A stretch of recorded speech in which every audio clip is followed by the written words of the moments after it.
Okay. We're live. That's it. We're live. We are live. We're a little late, but Yes, we're live. very late. Are we late? Oh, he was 16 minutes late. I would fire me. It's my fault. He was here on time. He was like all set up, ready to go. Me, I stumbled in slothily. Slothily with no good excuse. In for the my Navy, like the tardiness. first thing we would do is if you came in this late, we would breathalyze you to see if you'd been drinking all night. Why wouldn't you make me walk the plank? Isn't that something you guys do? Right? Yeah, You send the plank out. I would make me walk the plank. John S. What's happening? Pentastarge. George Bonnie is in number 3. Dickie Farley, James Elliott, Fubar, Crispy Claps, Otto, Doug Narden, Jason Fitch, Ari. What's happening, brother, man? Two Hacks Garage. Great channel. Go sub to him. Dickie Farley, Joe K. Feb, Race Mod Repeat. What's happening from Northeast Dragway? Which one is that? That's the one in North Carolina. Northeast Dragway? Yeah, that's the one I got in North Carolina. Okay. Yeah. Wait, which one in North Carolina? I got a track in North Carolina, Northeast Dragway. It's just south of Norfolk, Virginia.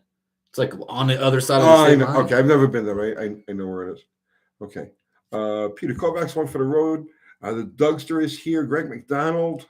Dickie Farley did that. The Kick and Dell. What's happening? You crazy gear-headed masters of mayhem and gear oil. Go to the quarter deck and get your fit for duty screening. He was going to make me walk the plank. No, I was talking about the fit for duty screening, just like he's talking about. If you're late for quarters, get drawn and quartered. Oh my God. John Wilburn, hello to Tony in Hatless Dallas. Yeah, it's not often that I wear no hat, but I'm in my Mr. Rotter's neighborhood get up. Yeah, stains, oil stains, and grease all over the place. I've been working on crap all day. Doug Narden says his CBX parts order is in the mail now. Tracking is in Ocala, Florida. What's a CBX? Motorcycle? Yeah, Honda? It's a Honda. It's an inline 6. Oh, wow. On a bike? On a bike. The Scourge. What's happening? Jay Russell Finch says, hey, freedom for Canadians. Yes. Our Canadian trucker brothers, thank you. Truckers and farmers and everybody else who's out there up north. What the funniest thing out of that whole deal was, like, literally they called the tow trucks and the tow trucks got in the line. Yeah, right? Of course. Right. Exactly. I just think that's funny. CBXs are badass, yes. Oh, man. Hey, Mr. Will, what's going on? Oh, we just spent the first 3 minutes saying hi to everybody. I know, I see that. Because we have all of our regulars. Mark M, Tony, can you make a video on adding gear oil to the engine? Does it damage stuff? Is a little bit actually better for the engine? No. Too thick. And it doesn't have any detergents. Well, that's it. It's not so much the thickness. Well, it is thick. But it's no thicker than adding, let's say, Lucas or STP. Right. But by the same token, it doesn't have any of the detergent qualities. It's not, it's not intended for it. Right. Well, that's because in the rear end, it's not exposed to the atmosphere, right? So it doesn't get too much dirt and grime that it has to wash off. No, you'd have the same effect that you'd have with the old non-detergent oils, where you get that jelly kind of. Yeah, that dinosaur goo or whatever you want to call it inside there. Oh, I've got my coffee. Sean Fagan, Motor Honey. Yes, sweetheart. Sounds like using sawdust in the rear end. How's everyone doing tonight? Mr. Will asks. Doing great. Doing great. I'm getting my ass kicked by my Ford truck. I'm probably going to do a video on EFI and how much I hate it anymore. Ghetto Billy, will Plansy handle nitrous? Thinking of doing that aslant. It would, but I'm not spraying that car. The whole point of that car is to go as fast as we can, just using the slant parts. So, I mean, there's lots of people out there to spray slants and get really amazing results. I mean, like super amazing results. It's a natural for it. Same thing with turbocharging. The motors are natural for those things. But my goal with that thing, I want to see how fast we can go just using the slant 6 without any, I think to me that's just more interesting. It's not as fast, it's not as glorious, but it's more interesting to me. So now everybody's a buzz about asking me questions about my Ford truck. Okay. It's a 94. It's an OBS, as they call it. and it has an EEC4 in it, but it's been converted to sequential fuel injection like a Mustang. It actually has a Mustang computer, A9P in it. But I'm just trying to get it dialed in. The computer doesn't not like the 393 and mixed match set of everything. I just try to keep it on the road with what I got. So probably, yes, it's been converted to mass air. So it does do pretty good on the road when everything's right. But last year I had a TPS fail on it and it caused a lot of problems. And I think I narrowed it down to it cooked the computer in it. Yes, A9P is for an automatic, and it's a manual truck. Boxes or briefs. Commando. Dallas, are you going to bring the T-Bird to the No Name Nationals? Probably not. I got to bring the Suburban, which, 2 weeks ago, as we were leaving here, I went to help Tony move some furniture, and the torque converter was making a hell of a lot of noise. So I pulled the pan on it, and it had a glitter bomb in the oil pan. So that one's going to be done for a little while. Wait, you mean the tranny pan? Mm-hmm. Oh, yeah. Okay. Yeah. I keep trying to keep up with your various stages of failure. I just have seem to have junk everywhere, right? I don't know what the fuck the problem is. We all go through phases like that. I've had plenty of those periods, which is every time you turn around and say something else goes plunk. You know what I mean? It's like, oh, what the hell is... I own 3 drivable vehicles, and all 3 of them were down last weekend. Austin called me. He wanted to get the start stand, and I got it in storage in my trailer. Right? I can't even go get my trailer because I didn't have anything to drive. My wife's Ford her Expedition it wasn't even the water pump. I did pull it apart. It took me like 8 hours. Get this, it took me 40 minutes to drain the antifreeze. I could not find the petcock. It was nowhere to be seen. In every video I said it was on the driver's side, it was on the passenger side, above the frame rail. And it was hard as hell to see. Don't you hate that? Isn't that the most frustrating thing in the world? Oh, I was mad. Like, this is how today's going to go, and once I got the antifreeze drained, everything went pretty quick. But so there's an O-ring, there's an oil pump, or there's a water pump attaches to the block, right? There's an O-ring that it feeds through. Well, it's actually got like 2. One of them goes to the thermostat housing, but the other one comes off the water pump. Okay. And it has an O-ring that just fits on essentially a round pipe on the block. Okay. Right? I know what you're talking about. I know exactly what you're talking about. The O-ring freaking starts to fail, and it weeps out of the bottom of the O-ring. And so I pulled it all apart. I replaced 3 O-rings and a gasket on the water pump, and I put a water pump on it while I had it all apart. Right? How long did that take? It took like 8 hours. 8 hours to do a water pump. Yeah. I'll tell you, it was like 5 hours removing just the tubes. Right? Like just figuring out how to get the damn tubes off. See, that's why I have just sworn off late model stuff. I will not do it. I don't blame you. I will not do it. But I got it all up and going. She don't leak a drop now. So hopefully I'm good for another 100,000. Really King saying my least favorite job, anything that requires antifreeze to leave the system. I'm going to go, to me, it's anything that it's brake fluid, anything that makes brake fluid or even training fluid leave the system. But yeah, I'm with you on that. Matt S. Yes, the easiest water pump is the big block Mopar. Jim Grasso, thank you for the super chat. John Wilburn, how was your trip to the junkyard? Oh, well, I got my stock mass air meter for a Mustang 5-liter. Of course, they didn't have a Mustang 5-liter at the junkyard, but they only had 2 cars that had a 4-pin mass air meter. And I got both mass air meters. One of them was junk, and the other one seems to be functional. So Jim Grasso wants to know, are you guys going to any Carlisle events this year? Are you going to Carlisle? I don't even know what Carlisle event is. Pennsylvania. Well, you wouldn't. It's Mopar stuff. Yeah. I'm not, but I know that John Wilburn definitely would be. I bet you some of the Junkyard Jet guys or Mopar Al would probably be going up to Carlisle. I'm going to the Buick Nationals in Bowling Green. Oh, there you go. That's right up the street here. Yeah. 100 miles up the street, but White Trash Motorsports. Too bad I wanted to beat it with my LS street car. I don't know what you're talking about, but thank you for the super chat. Probably wants to race my T-Bird. Oh, okay. Maybe. I don't. Was he asking about? Was that the guy asking about the T-Bird? And he's going to need more than an LS street car. Well, that sounds like those are the words of a call out. You ready to go? Yeah, kind of, sort of, but there's an LS streetcar that doesn't have a turbo on it that's going to hang with it. Let's see. Plan Z is Slant 6 Nirvana. I love that thing. I remember we're putting the engine together in the car, firing it up and doing a burnout.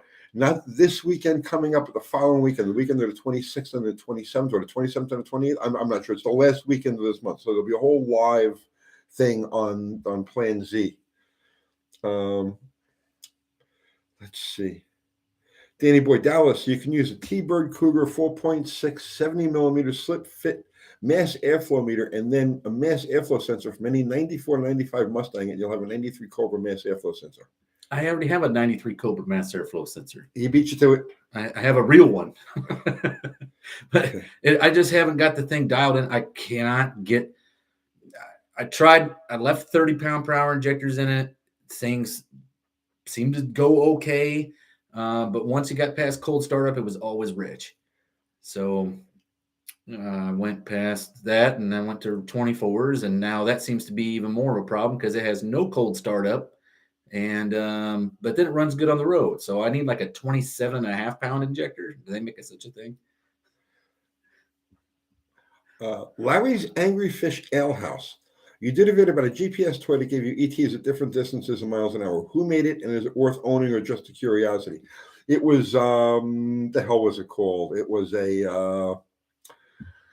oh god, it was I'm drawing a blank on what the hell the damn thing was called. It wasn't the Draggy. It was the other one. It wasn't the one that you download on your phone. No, the G-Tech? G-Tech. It was G-Tech. And it was a turd. It worked good. Like, it was accurate when it was accurate, but it only lasted, I'm going to say we used it 3 times or 4 times. And then it just got like this gray screen of death. And it wouldn't, as soon as you'd get it to go on, but as soon as you would leave, like when the G meter is supposed to start going, it would zero out. So it was a turd, and I think I gave it to John from the Junkyard Jet Guys. He's like an electronics guy, and he says, fix it and keep it or throw it out. I don't care. So that's what happened with that thing. Mr. Will's telling me to tear all that EFI off and put a Quadrajet on it. That's, right. That's exactly what Tony just told me. But I do need to just get it running right and get rid of it. Gabriel DeMarco, thank you for the super chat. Hi, Tony and Dallas. Why? You see, you can probably answer this. I can't answer this. And I know it's a common answer, but I just don't know what it is. Tony and Dallas, why does the horsepower and torque curves intersect at 5,250 RPM? And why 5,250 RPM? Do you know why? I do not. I think it has something to do with the math on it, right? Something to do with the math, exactly. But I have no idea what it is. And that's something that's a common thing. Like you talk to any 12-year-old kid, and they'll tell, who's into like dyno tests and shit, and they'll tell you exactly why they cross there. I don't know what it is. But I'm sure 35 guys in the comments here do know what it is. So I think we're both going to learn something right now. And by the way, there's a current video that just popped up on my recommended on YouTube that says, why does horsepower and torque curves cross at 5,250?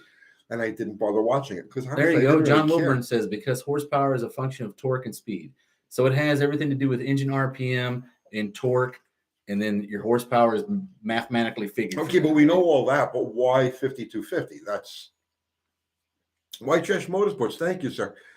If you're not bringing it, I guess we won't know.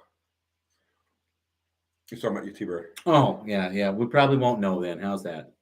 It'll be one of those mysteries. It'll be like a Nostradamus thing. I mean, how many cars should I bring? Should I bring 5? Should I bring 5? Does that sound like a reasonable number of cars I have to tow all the way to Jefferson and then come back and get them? Well, 5 sounds like a reasonable number. It is your event. But I shouldn't take everything I own. Why not? I just can't afford to do that. I guess that's like 8 trips, man. Gas will only be about $12 a gallon. Yeah, okay. We'll be all right. That's why I got the Super Cup. I'm going to take that. I know. Forget the cars. Andy and I are going to leave our cars home and we're going to race our Honda Mini Motos. Yeah, well, and you guys could. Danny Boyd, because it's 100 more than 5,150. Danny, I'm with you. I believe that might be the answer. David Leonard, because 5,150 is crazy. Yes. I really don't know the answer to that question. I don't And know either. know I if you had somebody should. ask me that just yesterday, and I'm like, how ironic somebody's asking it again. But I mean, that's to me, I just kind of take it as the okay. Oh, wait, the Kickendall. The Kickendall has it. 1 horsepower is equal to 33,000 foot-pounds. And in the equations relating to torque and velocity, and you'll find that horsepower always equals torque multiplied by RPM divided by 5250.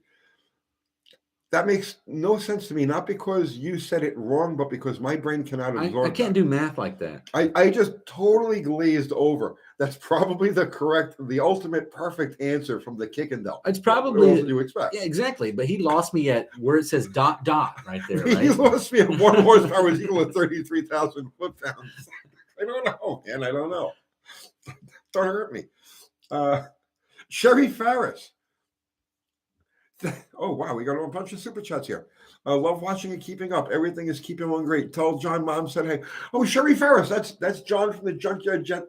That's his mom, Sherry. Sherry, when are you going to come and hang out with us? Mark M. We have a great time. Sherry, listen to me. I just want to tell you something, okay? When I first met John, it was a little weird, a little standoffish and stuff like that. I have come to have true affection for that kid. And he's not even a kid; he's a grown man. You did a fantastic job raising him. I'm impressed by his knowledge, his presence, his temperament, and his stick-to-itiveness. You should be very proud of. And I know you are. But yeah, I love the kid. He's amazing. Thank you, Mark M. Hello, Tony. Here's my third vote for a carb and third gen Hemi. It's been done. There's no details. Does it make the same performance or economy? Yes, it does. There's lots of people who've done carbureted third gen Hemis, and I'm trying to talk Mopar Al and Kiwi into doing a carburetor, regular ignition system on the third gen Hemi that they're building. So you can go to Mopar Al's channel, and he's covering. Do they make a regular distributor for it? They make a belt drive. Actually, there's two people. There's two types. There's one that's a belt drive distributor, external deal, and somebody makes a front cover with a. Oh, because I've seen the LSs with the front cover. Yeah. But I didn't know they did that for the third gen, and that makes a lot of sense. Yeah. So I would love to see Kiwi's Hemi go together like that. 2 Hex Garage. Thank you, brother, man. Dallas, don't worry about bringing the T-Bird. I'm bringing mine. Oh yeah, but I gotta find this is Super Cobra Jet. His is called Larry T-Bird. Larry T-Bird? Yeah. But it's one of the big ones. It's like a 67, 70, something like that. But it's got a big 429 Super Cobra Jet motor in it. Nice. What does it run? I have no clue what it runs. I don't think he's had it at the track. They're putting a gear in it.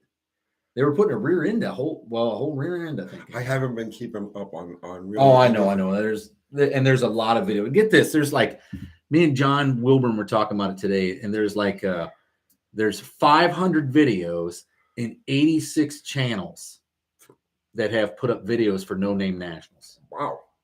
How many channels? 86 channels, 86 500 videos. With the No Name Nationals hashtag. Yes. Oh, and that's only the ones that put the hashtag in. Right. That's pretty amazing. So you want to tell people what they have to do if they want to get their subs together, what the deal is with that? Well, first off, if you're one of the few people racing for 500, which is the Cinderella Award for the No Name Nationals, that means you have less than 500 subscribers, and your whole goal was to make it to the No Name Nationals and have 500 subscribers by the time you show up. That's you. Go ahead and throw your name out here, and we'll get you some subs off of the channel. I mean, they might leave tomorrow. I don't know, but we'll get you some subs. 2 Hex Garage is one of them. So he's got a 521 stroker, lots of goodies, 430s, because it's a heavy pig. But it does run good. He's the one that has that CL 175. Yeah, no, I know. I saw that. I love that, but I just haven't been paying attention to things. John Wilburn is saying Dallas. That's Dallas. Yeah, will be live and he will be live this Friday at 7 p.m. Central Time. John, on your channel, on John Wilburn's channel? Yeah, and we're actually just going to go over some more Q&A and basic information, stuff like that for the No Name National. So we're doing another live. You can ask your questions. Get your questions together. Don't ask me about why at 5250, the horsepower and RPM cross, or horsepower and torque cross. Sherry Farris, oh my gosh, I would love to come and meet you. Maybe Sherry, don't just come. I mean, just Just come with him next time. Maybe Two Hex Garage isn't in the race for 500, but he's saying I'm in the race for 500 no-name nationals, but I don't know if he's being sarcastic or not. It's hard to tell. Dr. Art's Hot Rod Rehab. He's local. Is he? Yeah. Dr. Art? Yeah, Dr. Art lives in Murfreesboro. Oh, get out of here. Yeah. He's good. He's building a turbocharged Ranger. Nice. But it's a Ranger with a small block Chevy. Well, no, it's an LS and a turbo. Why don't you cover that on your channel? He's covering it on his channel. Well, you could cover it on your channel too. Expand the. I just haven't had any time for it. I just finished the rule book for 2022 yesterday. Today I was in the junkyard getting parts for this clapped out Ford truck, and then I spent the rest of the afternoon trying to get it to run right, which I think I'm going to have to. I'm way outside the map. I'm way outside the factory map. I'm gonna show people what I did today. Yeah, you keep going there. Well, are you showing the Cub? Yeah. Oh, all right. This is what I sent to. I sent this to Andy. Yes, I was jetting in the junkyard for sure. I was having a good Can time. you see that? Oh yeah, you can see it. Yeah. Yeah, that's Tony's new Super Cub. That was Kathy's. Oh, it's Kathy's? Yeah. So that's Applesauce's Super Cub, The aka Super Kathy. Super Kathy. Yeah. So that's what I did today.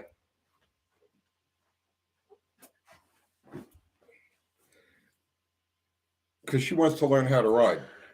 And I need a Honda Mini Moto in my life.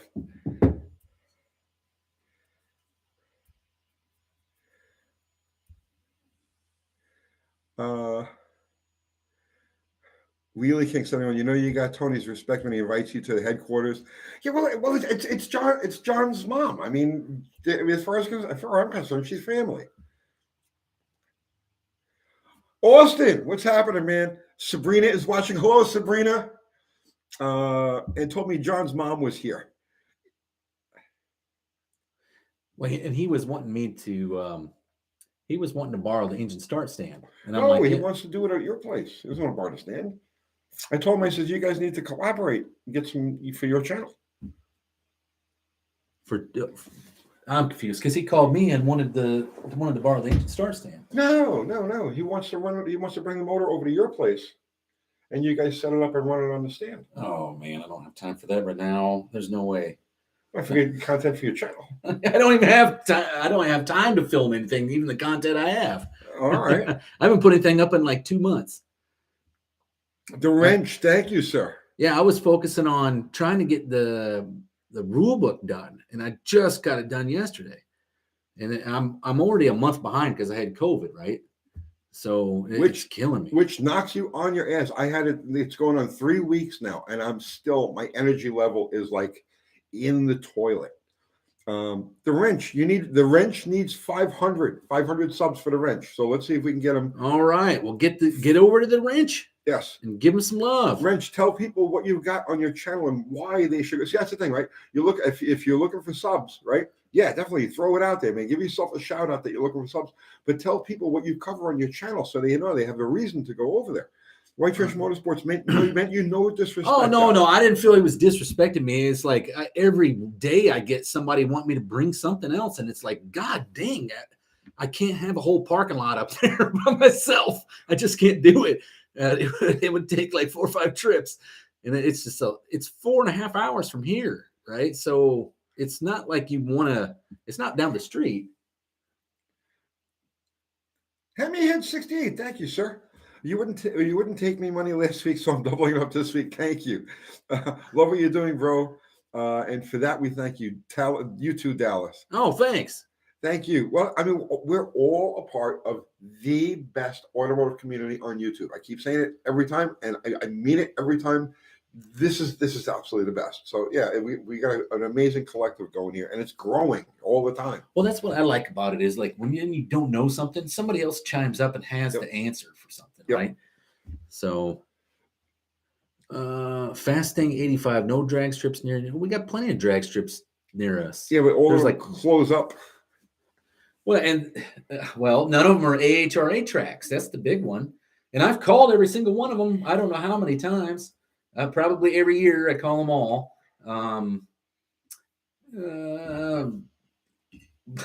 They're for some reason. I mean, they either don't return the phone calls, they don't answer, they don't want nothing to do with you on email. Um, I don't know what the deal is. You'd figure somebody from Tennessee would want to support somebody from Tennessee, but maybe not.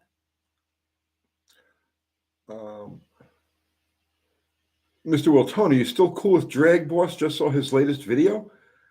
I mean, why wouldn't I be cool with him? I have no idea. Yeah, Uh-oh, what's on Drag Boss's latest video? What's his latest video about this? He did one recently about the Pro Stock Inline 6 300 Ford. That's the last one I saw. No, I love Drag Boss. He's awesome. Although there's that Ford back and forth Ford ribbing. So I mean that might be something like that too. Danny Boyd is saying NHRA is paying those tracks to ignore you. I doubt it. NHRA doesn't give away money for anything. They don't even give their members money. So let alone their track. I don't know. I don't have no idea why it is a tough road for me to do this because, and I'll tell you what my perspective is on it. I think this is what I've gathered, that everybody thinks I'm the same old hat as the NHRA and the IHRA and they don't want nothing to do with it. Okay. They're all by themselves, right? Hey, I'm doing better by myself. I don't need you guys crap. So I think that's what it really boils down to. Larry likes the AHRA. Larry's Angry Fish. Yes, he does. And Baker 504 wants to know where you can get one of those big AHRA stickers, like on the laptop. That one right there. Oh, you can get those on eBay. Those are on our eBay store. eBay store, the AHRA eBay store. Yep. Tall Garage, $5. Thank you, sir. On the road to 500. I'll get there. We got the LS4 swap Ranger, the Cyclone clone, and the LS headed Ford Straight 6 on the docket to get built. That LS headed Ford Straight 6 is going to be an extremely interesting, technically interesting build. Paul Diamond, do you guys still have gallbladders? Yes.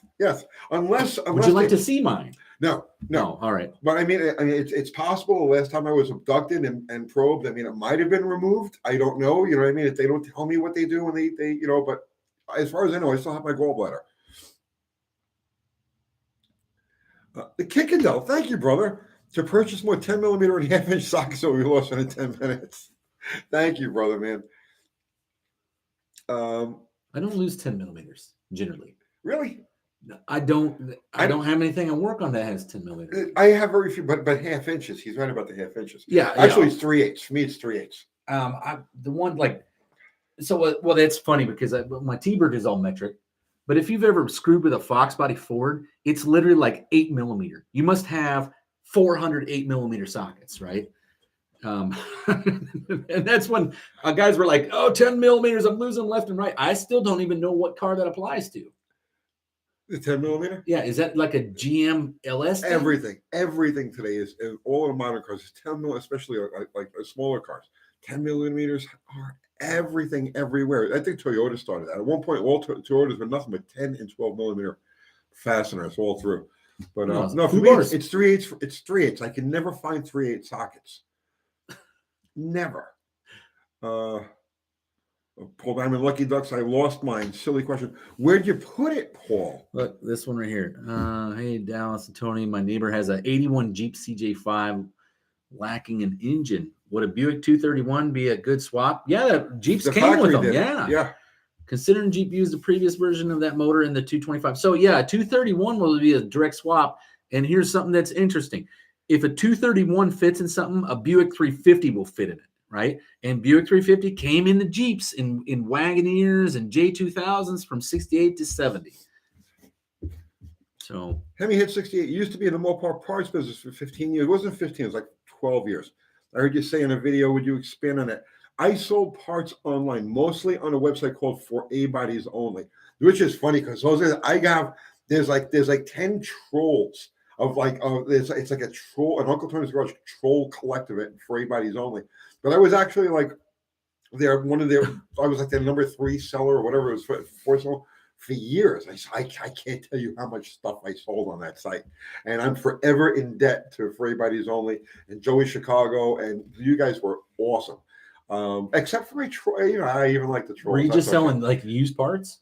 Yeah. Okay. Just I park cars out here and sell everything off on For Everybody's Only. There's a Buick guy that did it at the Buick Nationals when I was a kid growing up, and every year my dad and I we would wait for this dude to pull in because you'd always see him. He'd pull in on like with the craziest stuff, right? Yeah. Like he'd pull in a 70 Buick Sport Wagon with a Grand Sport hood on it and a Grand Sport wheels, and like big cam and a 455, pulling a giant flatbed trailer with everything strapped to it, right? Yeah, I know those guys. And he called it parts as parts. And we used to line up at that guy's booth every year, waiting for him to unload. King Gringo, everything that isn't a screw on his 06 Cadillac is a 10 millimeter. Oh. FF, thank you for the super chat, my brother. Good evening, Tony Dallas. Any idea what a 67 Coronet 440 model is worth? 4-door sedan, 318 original, been sitting for many years, rust free. Well, it's not a super duper desirable car. So you can probably still get it for a reasonable price, especially with a 318 in it. I would say probably no more than $3,000. Yeah, that's actually the high side. I've seen those 66, 67 B-body 4-doors. I see them go for as little as like $1,500-$1,800 in like, okay, I can make something work here. What he said in the $3,000 range, you can get a fairly decent driver. So I wouldn't spend a lot of money on it. But if it doesn't have a lot, it's rust free. I mean, I would just grab it. I would grab it. There's nothing wrong with making a cruiser out of that, right? I would cruise the freaking wheels off of that thing. Peter Tessano, 5. Thank you, sir. Speed Week's here. Is this Speed Week already? Bonneville? I think it's too early. I don't know. Well, they're in Utah, right? Wendover, Utah, and right now it's middle of February, which would make the weather perfect out there. But I think Speed Week happens during. I think it's like in November or something. I don't know. September, October, November. It's the later part of the year, I thought. Maybe I'm wrong. I have no idea. Mr. Wiltone, what was by? Oh, he's calling Daytona Speed Week. Oh, Daytona. Yes. Okay. Sorry about that. Yeah, I brain farted. I'm thinking the real Speed Week. Well, that's the real Speed Week for them. Yeah. No. Okay. Mr. Wiltone, what was by far the best-selling part you used to sell? Ready for this one? Windshield trim. Windshield and drip rail trim. I sold every bit of it that I get my hands on. Windshield trim, back window trim, drip rail trim, on the darts, the trim that they would put on top of the doors. Trim was crazy, but I mean I sold everything. But that stuff was always a okay. Emil, was it Miquelon here has a good question. Pros and cons of underdriving belt-driven accessories on a street strip engine. Okay. Traffic. I mean, you're going to gain. Well, yeah, but the traffic is just a factor of what's causing the problems. Well, you get the extra 5 horsepowers, maybe, if that 5 horsepower, but it slows down the water pump, and it generally slows down the alternator enough to where your alternator in stop and go traffic has a difficult time charging. The car has a difficult time staying cool. The only downside to an underdrive pulley setup is traffic. If you live in a world where there's no traffic, where you could just get in the car and you're always going to be going at least 20 or 30 miles an hour, no problem, man. Just go for it. Or just a few stoplights. Right. But if you're in an environment where you're going to be stuck in bumper to bumper traffic for 15 minutes or so, no. And the temperature ever reaches like 95 or greater, you're going to be hating life. But yeah, that's the big one. When you're now, if it's a stick car, it's a different story because you can bump the idle up on the stick car. Okay. Love them truckers in Canada. Yes. And once again, Canadian truckers rock. And so do Canadian farmers and Canadian tow truck drivers and Canadian everybody else who's supporting everybody. That you guys are awesome. I don't know if they did the Canadian military join in on that thing. I don't know what's going on. Hemi had that parts guy, Tony Agostino, is from Graveyard Cars, is a parts genius. Hey, well, his name is Tony D'Agostino, and we know each other from the time that we're teenagers, literally. I was in Staten Island, New York, and he was upstate New York, and we would trade parts back and forth and sell parts. And Tony I used to call him my bank, because anytime I needed to raise cash for anything, I would just load up a bunch of my stuff, drive it up to Tony's house, and come home with piles of cash. I mean, that's how we've been friends for, God, we've been friends for over 40 years. Let's see.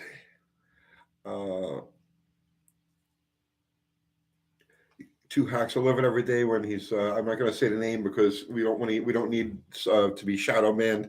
Is absolutely shredded on the floor of Parliament. That blonde chick is a rocket. What's her name? Candace Bergen. She is amazing. I'm telling you that she's great. She rips into him. She just rips into everybody. I hope that at some point she's at the top of the government food chain. I think she'll make it. So she's just ripping him up, huh? Just ripping him up. She makes him go hide. Well, didn't he went and hid for a couple of weeks. He had the Rona, right? Supposedly. I think he was just running away from her. Oh, I don't doubt it. Alaska mullet miner. Hey, Uncle Tony, I am a young gold miner from Alaska. Cool. Good. Excellent. I'm a gold guy. I'm a gold and silver guy. I was just given a 92 Dodge Dakota with a 318 EFI V8 with a bad harness. So the truck was shut off and in number 3 has a miss. Is a carb swap worth it? Yes. Yes. Do a carb swap and throw an old school distributor in it and call it a day. Yeah. If you don't have emissions up there, that's the easiest way for you to go, Mr. Mullet miner. I think that the truck would be super reliable then after that. But don't you, those things, were they TBI 92? I think they were TBI still, right? No, I think, well, ask him. Mullet miner, is that still TBI or is it port? Well, either way, man, you're definitely better off doing a swap. Because I think if it's a TBI, you can just put a regular fuel pressure regulator on there for like a Holly and step it down. Oh, I think we went over this before because I'm the one under the impression that TBI operates off of super low pressure. It's TBI, yeah. Well, yeah, no, 92 is Magnum, so it's not TBI.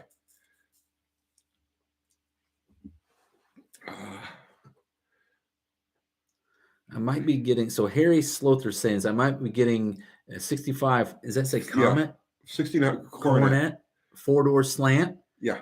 Oh, do you need a different K member for a V8? I'm a GM guy. Is small block Chevy or LS swap possible? It's possible, but I mean, honestly, you just stick a small block Mopar in there, man. I'm telling you, it's much easier. Go to junkyard, get a Magnum. I like Skullman says, put a slant 6 in it. Right? Slant 6 in it. There's nothing wrong with the slant. The K-frame, yeah, the Slant 6 has its own unique K-frame, but he says, yeah, all right. It's got 8 injectors, so it's port injection. Yeah. It's a Magnum, so it's better than the TBI, but still, I mean, honestly, 92, just save yourself the aggravation, throw a carburetor on it, and be done with it, right? But back to the Coronet, Harry Slother. The Slant 6 has its own K-frame. You go to Transdapt, TRANSDAPT, and they make engine swap kits, and they have the brackets to mount a small block, big block, anything you want on that Slant 6 K-frame, and they're like $70 for the set. I've used them over the last 40 years. I've used their swap kits countless times, and they work great. Best bargain there is out there. I did see when I went to Express Pull and Save today, they had like a 70 Duster there. Oh, really? Yeah. It was a whole car. Oh, no shit. Yeah. So you get over there tomorrow. How much is left of it? The whole car. There's nothing's been picked through yet. Slant 6, V8? Oh, I didn't even look at it. The hood was pretty rusty. I didn't even bother messing with it. Advanced Pull and Save in Laverne. Mm-hmm. I will head there tomorrow morning. It was, I think they're all 2 doors, right? Aren't all Dusters 2 doors? Yes. The wrench, $5. Thank you for the super chat, man.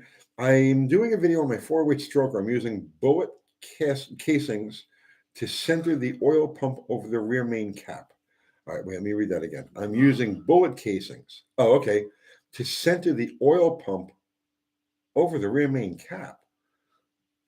I have no idea what you mean by that. Well, is it a small block Mopar?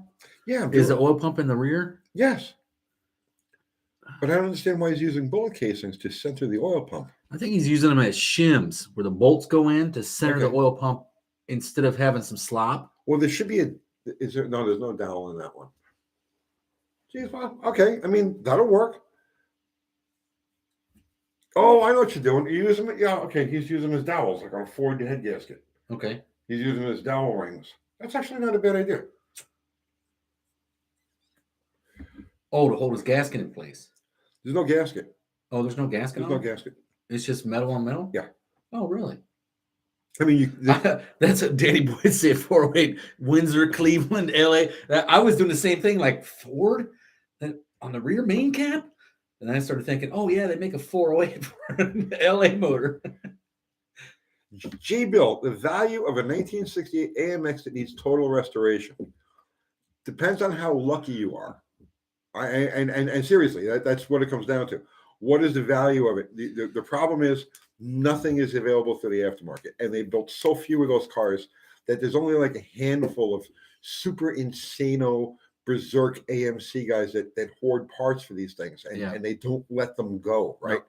So my old man used to say, you might have a $50,000 car in your hands, but after you spend $52,000 to make it worth 50, you're going to feel foolish. So yeah, that's the problem with those cars. I love them. They're beautiful. They're fun. They're light. There's so much you can do with those cars, but you can't get the parts. That's the biggest problem with them. Let's see. Joe K says he saw Steve Mang's video on C4 today. Then did a quick search, and it seems like finding an early C4 for less than 15K is harder to do now. It must be. I was thinking it's like a C4 transmission, but now he's talking about a Vet, I guess. Okay, by the way, this Sunday night, 7:00, Steve is with us, and we'll be talking about the difference between old and new muscle cars. So I'm sure Steve's got a lot of very unique perspectives on that. So this Sunday night, UTG Sunday Night Live, and Steve Maggs will be with us, the legendary Steve Maggs. Javelin parts fit the AMX. Yes, find Javelin parts. I mean, it's just not around. I remember stumbling on one in the junkyard. I must have been like 18. It was one of the long nose Javelins, right? Like a 71, 72, somewhere around there. But it was a 390 car, 394 speed car, I think. Wow. And I was like in love, like, oh, we got to pull this out one. And then I started thinking, when was the last time you saw another Javelin, right? If this thing needed, like, let's say, I don't know, window seals, you're shit out of luck. You know, there isn't any more of them. Yeah, that's the thing that sucks about having oddball stuff. That 63 Buick, that nobody makes any parts for it.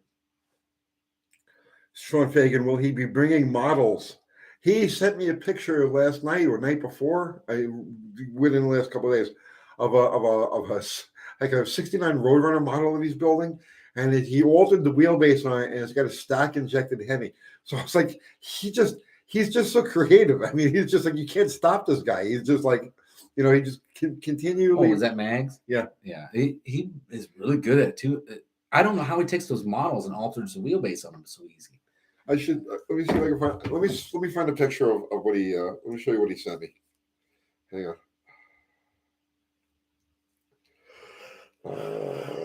Oh man, I'm tired. Oh, you tired? Yeah, I've been going at it too hard. Today was supposed to be my downtime, and it was supposed to be easy and piece of cake, and it's not doing that. Well, you got the what do you call it? You got the Rona hangover too, right?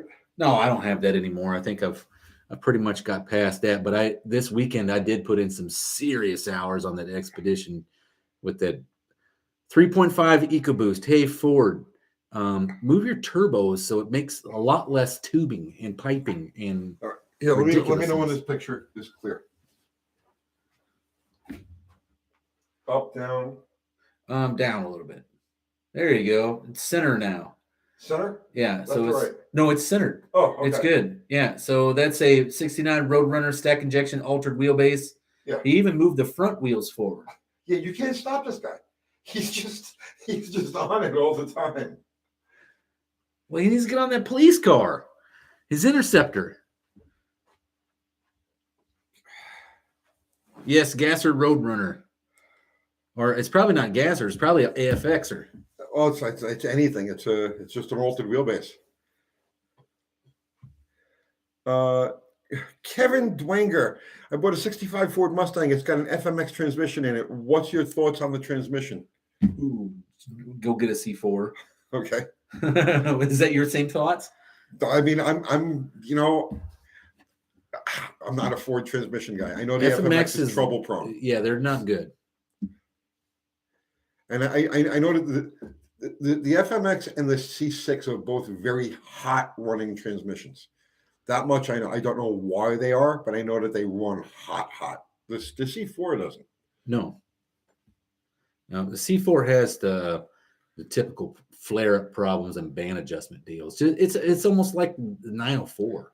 I guess is what it'd be very similar to. Rose Staten, straight, smooth flow, turbo tubing, best tubing. Oh, he's probably talking about that. My wife's EcoBoost. I did the water pump on. What a pain in the ass. I still have nightmares about it. I got PTSD from working on it.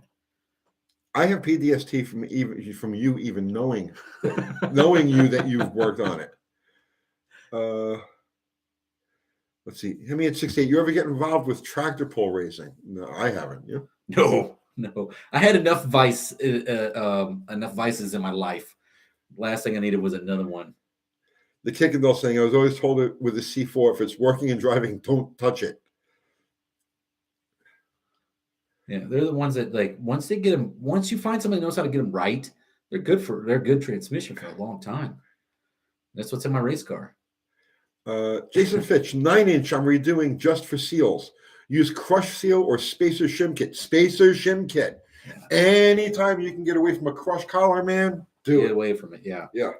Because they eventually go bad. Well, they don't go bad on a driver, right? If all you do is just cruising, they don't go bad. But on a high performance car, if it's anything you're going to hammer on, right, it's going to crush that sleeve more, and it'll actually screw up your entire pinion and ring gear mesh, right? Yeah, shim kit, right? Always spacer and shim kit. Oh, wow. Okay. Stoic Steel says, I got a 74 F600 361 grain truck in the shop. Manual calls for 8 to 10 degrees initial timing, but someone swapped an Edelbrock carb on it. It runs at 4,500 foot elevation. Does it need more advance? Well, you can add more advance because that kind of elevation, I'm assuming you must be like in Colorado doing like wheat or something, winter wheat. Because you're such a high elevation, you can actually add more timing to it. It's less detonation prone the higher in elevation you go.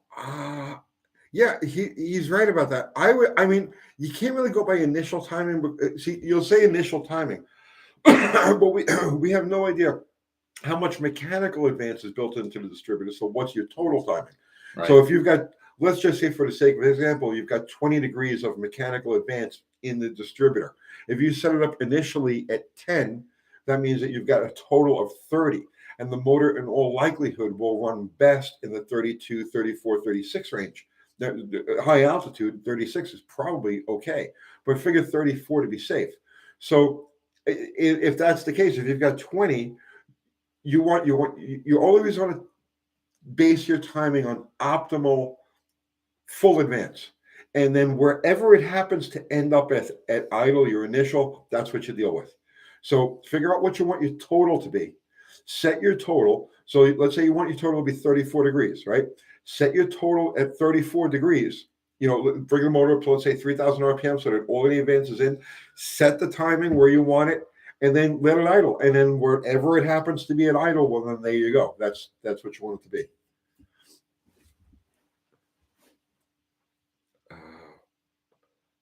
Let's see. I wonder why Whistling Diesel hasn't done tractor pulls yet. He may. He's got enough land right here. He could have a nice tractor pull. Mr. Will, Tony Dallas, Cool Gray National article just read. FBI ordered Buick T-types but requested Z-rated tires. Oh, yeah, I remember that. And disable the 124-mile-an-hour governor. FBI needed them to chase drug dealers on the coast. Yeah, I don't doubt it. I'm telling you, there was the T-top, that whole entire, or T-top, T-type program, that whole entire program through Buick, and Buick had Buick Motorsports at the time. And that was at the height of the Buick Motorsports era, 86, 7, and 8. Man, you could have got a lot of backdoor deals going through Buick at that time. Thumper, the sweaty fat guy. My car won't idle. Do you think it might be because there's no engine in it? Probably. It sounds reasonable. I mean, I usually when I set the idle on something, it's done at the engine. So if the car is currently sitting without an engine, it would be really difficult to get at least a consistent idle setting out of it. You know what I'm saying? The best way to actually troubleshoot that is take your timing line out there and hook it all up, and then crank it over and see if you actually get any kind of spark. Yeah. See if it flashes. You know. Well, you know what you could do too? If you don't have a motor, you can always use cardboard, right? You can go to a furniture store, get a nice big sheet of cardboard, and you can actually cut it out into the shape of an engine. You know, tape it all together so it maintains that shape, and then paint it whatever color your engine would be. So let's say a Buick or let's say Pontiac, right? So, you painted that Pontiac blue, the cardboard, stick it in there. God damn it, it'll look good. You'll feel like there's something there.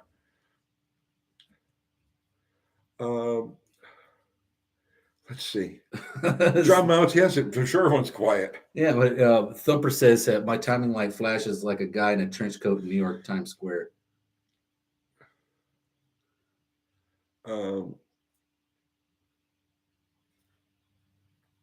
Mr. Will, they didn't order the Grand Nationals or GNXs, only T-types. Article had a retired FBI agent tell the story.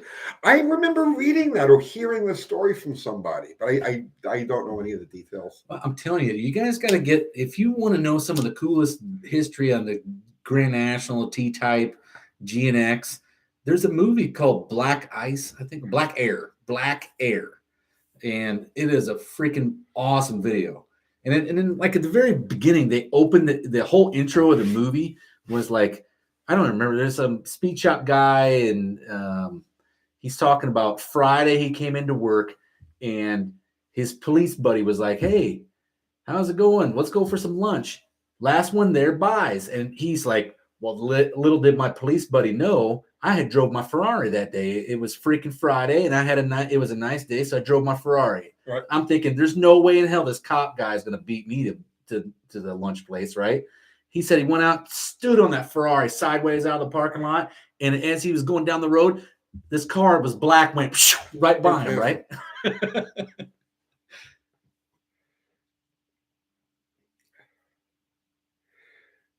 Able to Dallas, regarding V8 Rover engines, I have one that is pulling 10, 11 inches of mercury, and I can't get it to idle after being warm. What is a healthy number for that engine? Oh, 15 to 18, depending on the camshaft, but it sounds like you have a vacuum leak somewhere. Yeah, if it's a stock Rover motor, I'm thinking like 18. They're an open plenum design. You could have an intake manifold gasket that's leaking when those things, when it gets warm, because they have just a paper gasket on them. I would tell you while the engine is running, I would tell you to trickle some gasoline around the intake manifold, but I won't tell you that because that's irresponsible and you're going to blow your ass up, right? But how I would do it is I would just, with the engine, How's that irresponsible? That's just how it's done. Right. I would sprinkle a little gas around, like around the between the head and the intake manifold and around the base of the carburetor and all of that, and see if the motor smooths out, the RPM picks up. But don't do that because you'll die. Okay, you'll burn the whole neighborhood down. It'd be like Yellowstone going off. Everybody's gonna die. We used to spray brake cleaner around them. Yeah, brake cleaner is too expensive. I just like to use the gasoline, just squirt it around. Ray Brinsky says, "What's the highest mileage motor you have ever heard of?" I have a 170 Slant 6 and a 64 Dart that, as far as I can calculate, has way over 1,000,000 miles on it. But I can't confirm that. I bought it from the original owner, or the original family, I should say. The car was purchased in November 1963, same time as the Kennedy assassination, and it had been handed down from family member to family member as their first car continuously up until the time that I bought it. So this car has been on the road continuously since 1963. And I drove it for almost 10 years. So, and I put at least 150, 200,000 miles on it. So as far as I know, my 170 has over 1,000,000 miles on it. There are people who have more, but I couldn't tell you who they are. I was telling somebody the other day my very first impression, so when we went from, I guess it would be 70s era cars, in my personal opinion, actually ran through like the early 90s, right? But that's when I got my driver's license, was then. And at that time, you wouldn't touch a car with 100,000 miles on it if you were planning on driving it every day, right? That's a lot of miles. That was the wisdom, but I never went by that. Well, and it didn't matter. How well it was taken care of was the big thing, right? But 100,000 mile car, those are few and far between. Most of them were tits up at 65, 70,000 miles. And then I remember seeing a Crown Victoria Ford, right? And it had 200,000 miles on it. It was the first fuel injected overdrive car I'd ever seen with a roller cam, right? I was amazed. 200,000 miles, the guy's still driving around every day. How is that happening? And that's what kind of got me into the Ford scene. Doing the fuel injected Fords, I really liked them. Well, back in the 70s, right, and in the 80s, early 80s, right, I was always around car services, New York City car services, a lot of fleet stuff. That's another one. The checker cabs used to get gazillion miles on right? them. They were cars that, like, New York City would keep their police cars for like 3 years. And these things were literally never shut off. They were shut off. Right, like 250 miles on them. It's ran for 4 years straight. And that's no lie. I mean, literally, these cars were just not shut off. It was like you didn't even bother. You really didn't even have a key in there. You know what I'm saying? So when you add up the mileage that would be on something like that, it was certain fleet combinations. It was common. Yeah, the checkers with the 350 Chevy motors in them. Well, just that some of them came with what, straight six and turbo 400, right? So it was like 292 straight six, or was it a checker straight six? No, it was 292. It was a Chevy. Oh my God, I remember like they'd have 400,000 miles on them. Yeah. So it's hard to say. It's what an individual uses, what get out of their mileage out of their car, and what fleet uses. How do you count thousands of hours of idling? Doesn't that mean something as far as engine time goes? That would have to be. See that, and that's where you need an hourometer on there. Mr. Will, $10. Thank you, sir. I love hearing million-mile stories of American cars. Shows the Japanese car fans that not only the Japanese cars can run forever, My dad put 400,000 on his '84 Caprice. Yeah, no, I don't doubt that one bit. Most people back in the day, right? Back in the day, most people didn't like maintain anything. That's the big one. Right. And cars would go out of style drastically. So, and we were just talking about that recently. So let's just say you bought a 1970 car, 71 car, okay? And it has that classic Coke bottle style that, that we all picture from that era car. Well, come 1974, they completely redesigned car styling. So people were very fashion conscious. That's why every 3 years they would redesign car lines so that they would like completely change everything. Well, when they went to like the opera window look with the faux Mercedes grille, that really formal look, these cars, like a 1971 car was only 3 years old, but it looked like it was 30 years old. It was completely, so people didn't take care of them, and they just got rid of them as fast as they could. Countless millions of what we consider to be classic era cars went to the junkyard just because they were last year's old hat. Right, exactly. People just, okay, well, forget it. It doesn't start. You know what I mean? Yeah, never mind. It only needed a starter, or it only needed a carburetor, whatever it happened to be. There's a zillion of them in the junkyard like that today. I was there today, and I'm walking around, and it's like a 2013 Ford Taurus in the station or in the junkyard? What in the world could have caused, and it's not wrecked, right? Like, what in the world could have went bad on this thing that would have caused it to be here right now? It's not even 10 years old. Wild Rose Garage, a lot of UPS trucks here had 306 on natural gas. What happened to UPS? What happened to UPS? I don't know. Are they not around? They're around. They're around. Years ago, right? I used to have a lot of stuff, especially when I was drag racing. I had a lot of stuff come to me UPS, right? Uh-huh. And UPS drivers were fanatical about their trucks, about their uniforms and everything. Uh-huh. If there was anything, like they had to inspect their truck before they brought it back. If there was anything like scratch, a nick, anything. If it was dirty, they would get like these demerits, right? Like they were, UPS was fanatical about the upkeep. Very professional. Hyper professional, right? Right. I see these trucks around here now, these UPS trucks. They're freaking hammered, man. They're filthy. They got gouge marks down the side. The UPS guys are like, they're all hunched over. Like, what happened? I mean, UPS just like totally went down the toilet. Well, I have to blame it on the brown Santa. Yeah, that's what we used to call them. Yeah, that's what we called him too. But you know, ever since, you remember when, was it Dale Jarrett? Dale Jarrett, NASCAR driver, was sponsored by UPS, and after that is all they went on downhill. After he, you know, was like, when he took all their money and no, I don't know what happened. It was just like right around that time, 2005, 6, somewhere around there. Joseph Giannini, they legalized weed. That's what happened, probably. Oh, that's all right, man. It's good. Amazon took over. Yeah. Let's see. Yeah, they used to say they were in the tightest ship in the shipping business. Oh yeah, I'm telling you, man. I know this for a fact because the UPS guys used to like. It was like they would come to my shop. They'd bring me whatever I needed, and then they would just confess. They would just like get it off their chest. So I don't know why, but it was like every UPS driver I ever dealt with. You know what I mean? They'd be always telling me about the pressure that they're under, and I only have 3.2 seconds to make this thing, and you know. Now it's like it's just totally. Let's see. Don English says they built a UPS truck for Garrett with a NASCAR drivetrain. Yeah, that's kind of cool. And Roger Isbell said he said earlier that he was like, well, why don't new car manufacturers just build an old car again with older style parts, right? And that'll just never happen. That'll never happen because they can't bend you over the table, and then they can't go back and rehash all that stuff. They can't, like, let's say they're going to put a quadrajet carburetor on something. There's not even a mold for a quadrajet, I'm sure. They'd have to re-engineer the whole mold. Thumper the sweaty fat guy.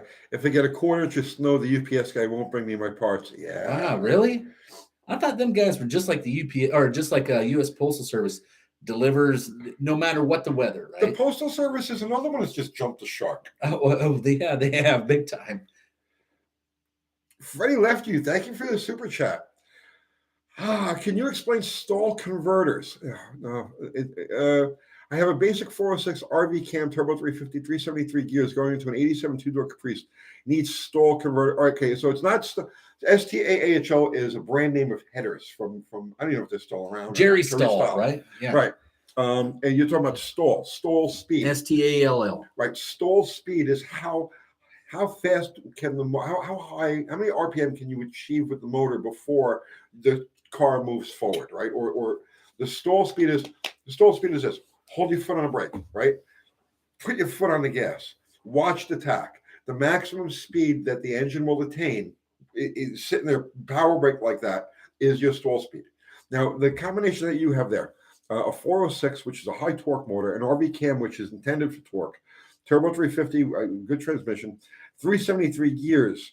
Good for torque. Yeah, you don't need anything but a stock converter. Probably not. You'll be very happy with just a stock converter. You'd be very unhappy with a stall converter because as you're going down the interstate with 373 gears, you're going to be slipping like crazy. And that motor's going to be zinging. Yeah. and you're going to wonder what happened to any kind of fuel economy. Yeah, I mean, what you have there is a great driver combination. That is not something that's not a drag race combination unless you're going to spray it, in which case you got a really good combination for that. But yeah, man, that's when you go with a tight converter too, if you're going to spray it. Yeah. So I would say throw the stock converter in it, man, and be done with it. Yeah, as long as you're idle. With an RV cam, you should be pulling, I bet 15 to 20 inches of vacuum at idle. The whole point of an RV cam is for the point of a quote RV cam is to create torque in that same place where a tight converter would want to work. You know, to keep the RPM low, get the maximum work out of the engine at that low RPM. So an RV cam and a tight converter go hand in hand. The whole point of that was decent gas mileage. If you get the engine to produce maximum torque at low RPM, and then you use a really tight converter, it'll still do the work that you want it to do, but lower RPM, giving you better fuel economy. That's why they always say RV cam provides better fuel economy. A lot of it has to do with the overlap, and generally when they're on a lobe center of like or an LSA of like 116, 118. Well, 118 is pushing it, but 116, even 114 can be considered an RV cam.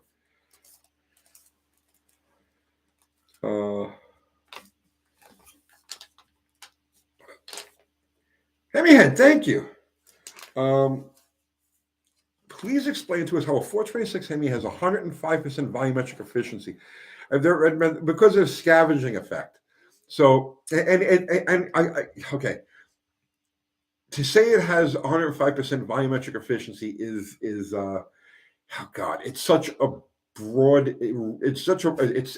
It's irrelevant. Okay, it's not a quantifiable number. You have to have 100%, right? But the reason for that is okay. So here's think about this now. A lower compression 426 Hemi, something in the 10 or 11 to 1 range, has such efficient scavenging through the chamber because of the placement of the valves, one across from each other, that it could be considered to have higher volumetric efficiency.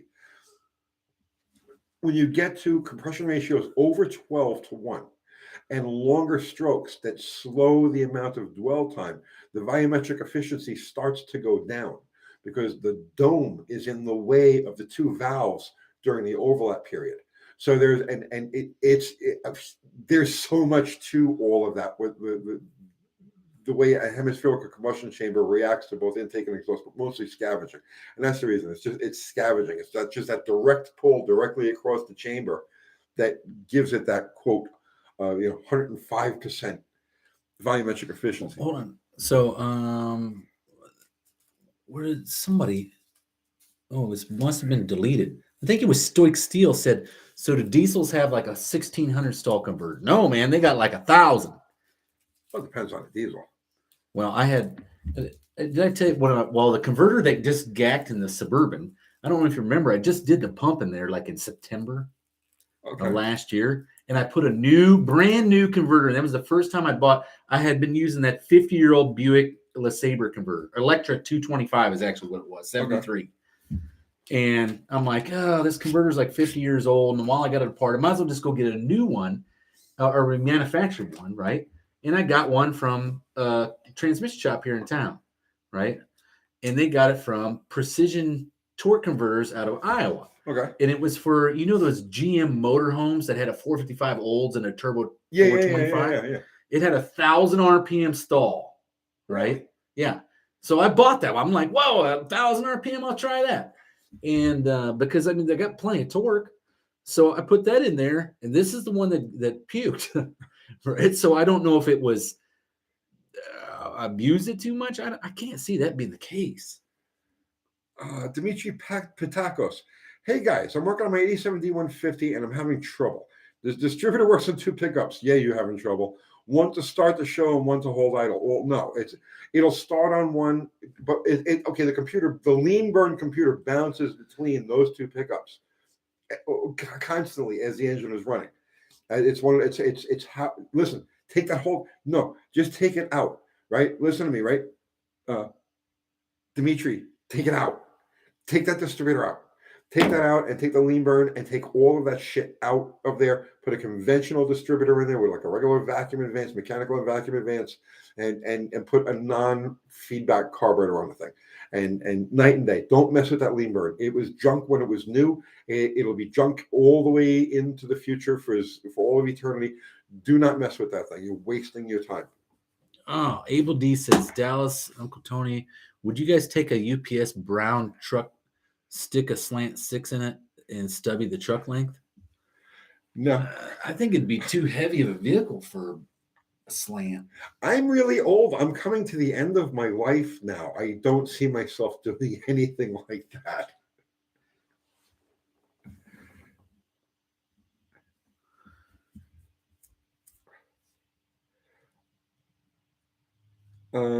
Mo Parmaniac, what's the best way to determine the correct thickness of head gaskets used for new engine build?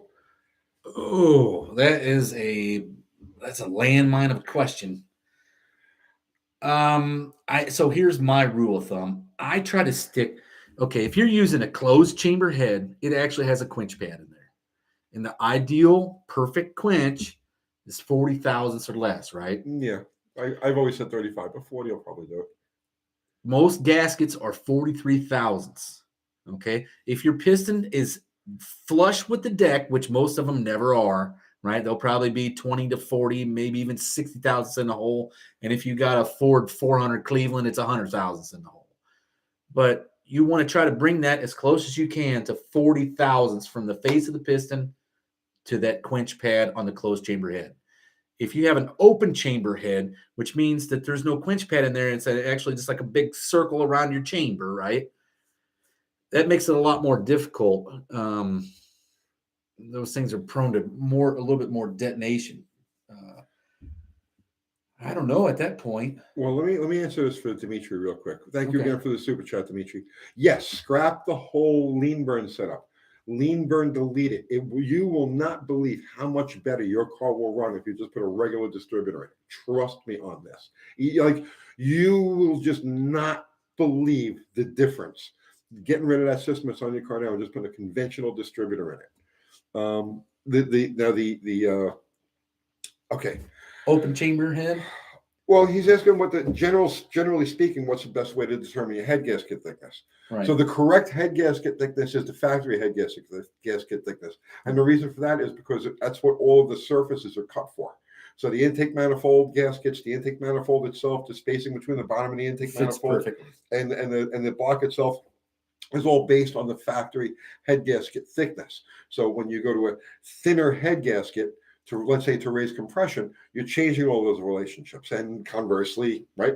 So the correct head gasket thickness is the one that the car was originally intended to use.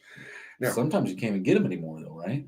Well, okay, so you get, like, for instance, what Dallas is saying now, you can't get them anymore. Like Chrysler's, classic era Chrysler's came with a steel Shem head gasket, same as a Buick, which compresses down to 11 thousandths of an inch, and the composite gaskets. The Felpros are 38 thousandths or 36 thousandths, and they compress down to 32. And I have a couple of these ones in here now. They're 26. They compress down to 22. So it's still twice as thick as the original head gasket. You lose a slight bit of compression, not really anything to get freaky about. But the correct head gasket thickness for a factory engine is the original thickness of the head gasket. Okay. Is that it? Are we bottomed out? Yeah. Yeah, we're good now. Sierra McCloskey. I got an 81 Bronco that I'm replacing a distributor on. Was wondering if an external coil would be an upgrade to internal. Internal? Fords didn't have an internal. 81 Bronco. No, that would have an external. Right. Yeah. Yeah, it must have an HEI style distributor on it. Somebody must have stuck an HEI in it. If it's an HEI style distributor, that's by far anything better that you're going to get than, well, Durspark was good and that's what all the aftermarket performance distributors are based on. You can't get Durspark modules anymore. Oh, you can't? No. Well, stick with the HEI because that thing's almost rock solid. Yeah, and the internal coil on those is great. It's a 40,000 volt coil. You really can't go wrong with them. Mike Batista, I want to zero deck the jug. Well, I mean, zero decking is great as long as you have. See, that man. People are always throwing that term around, and I'm not saying you, Mike, but people are always throwing that term around now because they saw it on some TV show, right? Some ding dong with a TV show. Zero deck, zero deck, zero deck. Everybody's like zero deck crazy, right? Zero deck is meaningless unless you have a closed combustion chamber. You could have positive deck, you can have zero deck, you can have negative deck, and none of it means a freaking thing unless you have a closed combustion chamber, a quench pit on a combustion chamber. And that, in that case, a zero deck piston, and let's say let's 30,000 head gasket, Yeah. right, will give you quench, right? But without having a closed chamber head, zero deck means nothing. So just keep that in mind if you're okay. Freddie left you. Thank you, sir. I scored a great deal on Enterbrock Endurashine. I guess it's the finish. Yeah. RPM air gap manifold. I'm worried it'll shift my RPMs too high on the 406 foot RV cam with 373. It's an RPM air gap. That's a big runner, man. Yeah, that is a big runner manifold, and it's a single plane, isn't it? I think RPM is a single plane. No, it's a dual plane, right? It's performer RPM. Right? Yeah. It would be a dual plane then. I think it probably might work. Might be okay. Yeah, I think you probably should be okay. It'll shift my RPMs too high on a 406 with the RV cam and a 373. No, I don't think it's going to be much different than a regular performer. I think you'd be okay with that. I think you'd be okay with that. I know that's the preferred intake manifold of choice for Chevrolet small block on a street car. Well, any air gap manifold is just to get that, because the air gap manifold drops the inlet temperature, the plenum temperature, 40 or 50 degrees, because you're not splashing it with hot oil from the bottom. Mr. Will, Tone, finally started gathering the parts to convert my 69 Charger to a 4-speed. What shifter do you recommend that is long enough so I don't have to reach? One that I can hold my hand on cruising. Thanks. Well, I'm assuming you don't have a console. It's probably an automatic bench seat car, most likely. It's why it's converted to 4-speed, right? Probably. I don't know. If you have a okay, so the factory shifter on that car, right? If it was a console, most of those Chargers were consoles. I don't know if yours. What's he saying here, Mr. Will? Brother, okay. It has a console. Yeah, there's no happy way to do that. All right. The factory shifter comes, the 4-speed shifter for that comes up out of the shifter, has a steel L bracket that goes like this, right? It's about yay long to bring the shifter over to the center where the console comes out, and then up from there and then back to you. There is no like happy good shifter. That's find a stock one. Yeah. Actually, you know what? You can just take a Hurst and then cut the top off and weld one of those Charger setups on there, right? Or yes, I bet Hurst probably made one for a Charger. They did. You could use a Hurst Competition Plus, like the shifter box itself. You could use a Competition Plus, but as far as like he's asking, like a good shifter that'll put the ball where his hand is. Well, the where it has to travel, because the shifter mounted on the side of the transmission is offset and behind where the hole is in the console for the shifter to come through. So it's got to come up, over, up, back, up to you. So it's where you can actually use it. It's a long ass shifter. Okay. Yeah, I met a guy that refurbishes those up at that swap meet a couple weeks ago.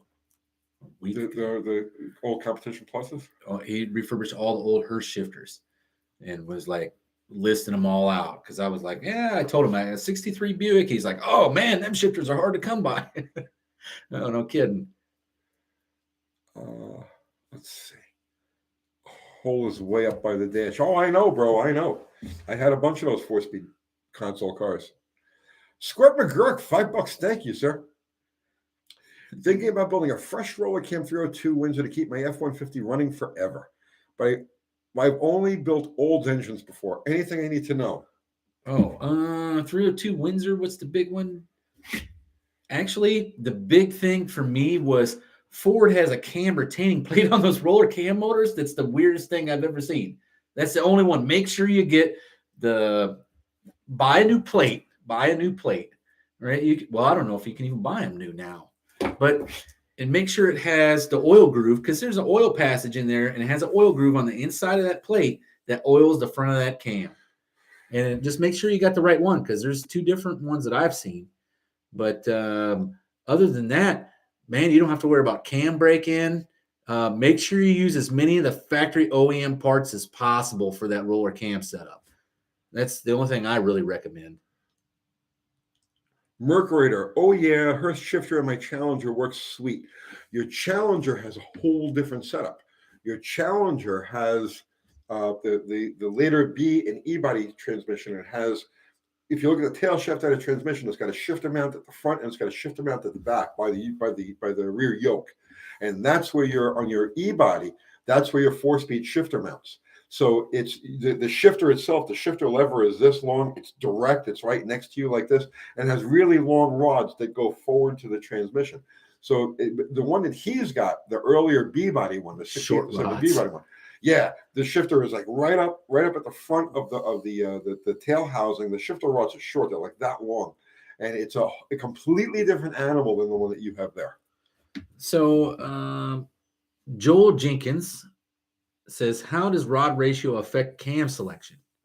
But here's a funny thing. Before I let you dive on it, you just did a video on this Monday.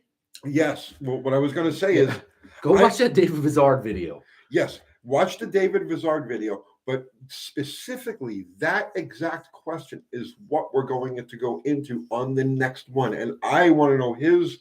I have ideas, but my ideas with that aren't they're not tested, they're not provable, they're just hunches. Okay, he'll have the exact data. So that question right there is the next thing that I'm going to pose to Mr. Vizard the next time that we get together. So Wheelie King saying, are you going to go into this head gasket stuff in videos since you're using 516 heads on a 3-3 build? I too am building a couple 516 equipped motors. You know that maybe then that's something good that people don't understand what the quench pad is. Maybe you should do just hey, this is combustion chamber 101. Yeah, right. Yeah. Well, I'm definitely going to do a minor porting vid on those 516s. Now here's the thing: those pistons that I'm using in the motor are dished pistons. Okay, I don't want to get into that until I actually mock the engine together and get an exact height on the piston. I'm pretty sure it's either 0 or damn close to it. So, but yeah, we are going to go into that stuff. Okay, so Auto 1303 says, Tony and Dallas, any benefit to a polished combustion chamber versus cast finished chamber? Well, a polished combustion chamber will lower your detonation capability because it has less sharp edges. Because as cast finish in there has sharp casting style edges in there that will cause detonation. Right? They're actually prone to gathering carbon, which will create a hot spot, right, which will cause detonation. Like a glow plug. Right. And when you polish that out, you don't have that problem. It doesn't mean you're not going to have detonation. That just means you'll have less detonation than you would have had if you had a cast one. Now, on the flip side, polishing may hinder scavenging. Oh, right? Really? Well, if you think about it, you've got a completely smooth surface. Air is going to want to stick to the smooth surface, whereas if you've got a cast surface. I was thinking it would actually hurt mixing in the cylinder. How so? Because it won't, when it comes in and swirls in the cylinder, right, there's no cast finish to break that air up. Right? Yeah. Well, I've always thought of it as far as scavenging goes, because during that period of time, you're probably right, but during that period of time when the two valves are open and you've got to get that rush through the chamber like that, the smooth finish, the colder mixture will want to stick to the smooth surface as opposed to the rough surface. Oh, really? I figured it'd be golf ball effect. Oh, really? I just kind of thought of it like, let's say you're on a linoleum floor and someone tries to drag you backwards, you're going to go back pretty easy. But if you're on a carpeted floor, right, that would be your cast finish. Yeah, but you're not putting weight on it. So think of the golf ball effect. Right, the dimples keep the air from sticking to the golf ball. They allow it to go straight. So it allows it to go further. It reduces it reduces the drag. So if you've got a smooth surface, the air rubbing against the surface, the surface will actually slow the air down. If it's a rough surface, the air doesn't actually come in contact with the surface. It's like a million little vortexes to keep the air from sticking. Right. Huh. Well, it's But again, definitely see, food for thought. that's all in theory. You know what I'm saying? And that's a great question from Mr. Vizard, because I'm sure David has been down that road 1,000 times, and he'll know the pros and the cons. Well, the of one that I've seen right now is the big thing on the forums. Like, all right. So if everybody's familiar with a factory tire stock appearing drag car, okay, this like what Dave Dudek is running way down in the 8s or 9s with the Mopars. Very But nice. those cars, if the big ones is like the cylinder heads, they're dimpling the ports. Right, in exactly. Right. That's what I'm saying. And there's people saying, is it beneficial? Is it not beneficial? Right. And there's like no justifiable information, because when you put it on the flow bench, it flows the same, but everyone's dimpling them. Right. Generally, when you see everyone doing something, there's a reason for it. Hemi hit 68. I thought the term is porting and polishing. Yes, it is porting and polishing, but you don't polish the intake. The intake, you always leave a rough finish, not crazy rough, but you never polish the intake runners. You polish the exhaust. The exhaust doesn't. You want the exhaust out of there. You want it gone, right? And the hot air, the heat from the exhaust acts as a lubricant, so it does not care what surface it comes in contact with. It's gone. On the intake side, you need to keep the atomized fuel and the vaporized fuel in a state of atomization and as vaporized as possible. So you don't want it to stick to anything. If it sticks, that falls out of atomization. It causes some of the fuel. Right. Some of the fuels to fall out of suspense, and then you get liquid droplets into the chamber. So you leave the intake ports kind of rough, or like they're doing now, they're dimpling them. Probably just for that reason, it causes vortexes and enhance the atomization. It's just like the golf ball effect. It allows it to flow smoothly straight down the port. Yeah. Well, just because something doesn't show up on the flow bench, it's not putting any extra. Well, here's the thing: volume through, but it's putting a higher quality through. I don't think it's going to show up on the flow bench because they're not looking at the right thing, right? All right. Port velocity in an engine varies with RPM and your throttle blade, right? Right. So when you whack the throttle, how fast that air moves through that port is not shown on a flow bench, because they just turn the thing on and they keep sucking until you reach maximum velocity, right? And you're not, just like you were saying, the whack when you're talking about the rod ratio, right? Mm-hmm. I think it's the same thing with that port velocity, because now here's the thing, no one's showing it any difference on a flow bench, but every single one of them is doing it. Why? Well, because when you rack the throttle on it, the flow of the air is quicker, right? It reaches peak velocity faster. That's what I think is happening. And it's something that can't be measured. I have to think about that. No, but you're right. You're probably right. Doug Darden saying, I think it's making less surface tension with the dimple. No science behind it, just my thought. Your thoughts are as good as ours when it comes to stuff like this. Maybe it's worth buying a golf ball and JB welding all the holes, the dimples. Oh, wait, Andy's here. Andy, I could talk about that for hours. Andy, what are your thoughts on that? We got hours. We literally have half an hour. Yeah, we have a half hour.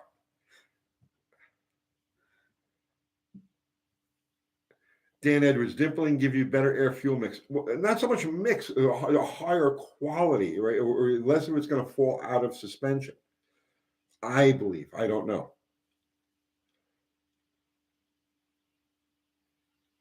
See, the wrench says under a high-speed camera, there's a donut-shaped plume that appears as soon as the valve lifts off the seat. The dimples are there to smooth it. Oh. The wrench. Where can I see this video? Dimples make the golf ball fly straight. Yes, because it's not affected by the air. That means if you dimple your runners, your air would fly straight down the runner, right? That's what I'm assuming. Eric Weingartner, great videos. That guy does some fantastic work. Just did a video about a month ago on dimpling and flow. Okay, but I want to see the video that shows that donut-shaped plume. That's really interesting.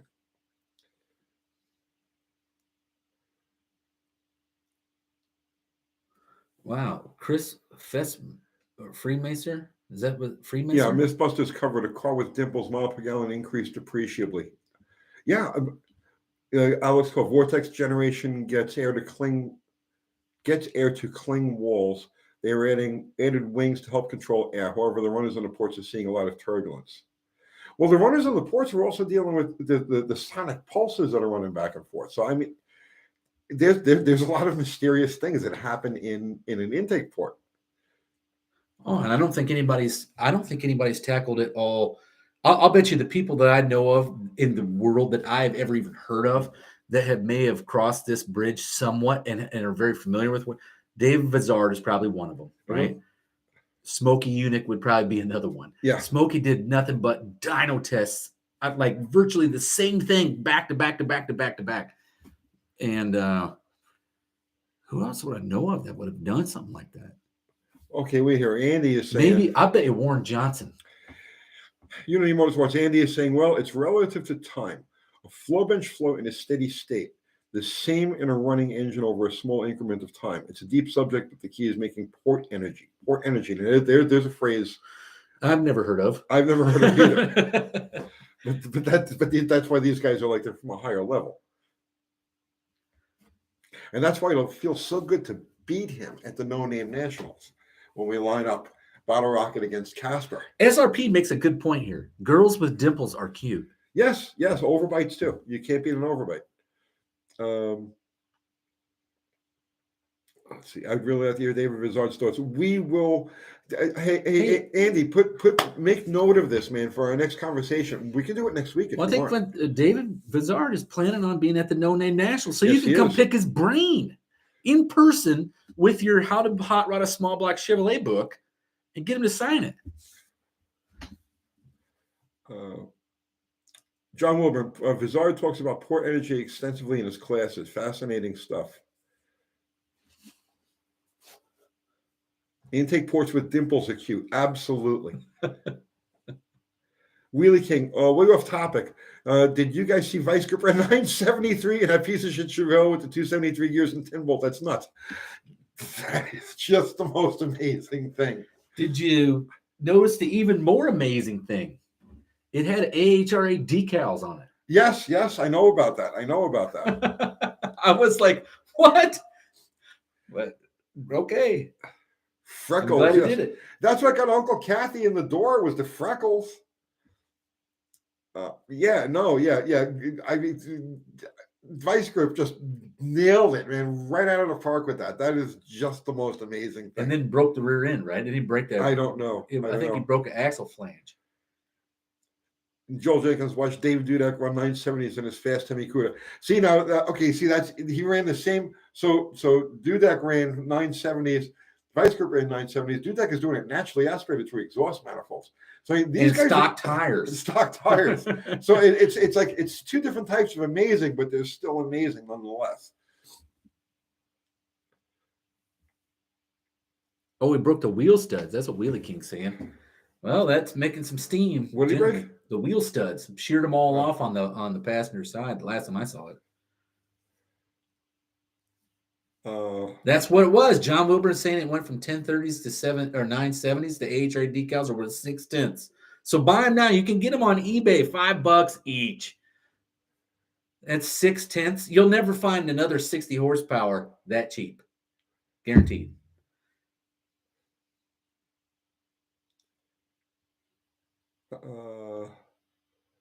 The fast cars are running big motors.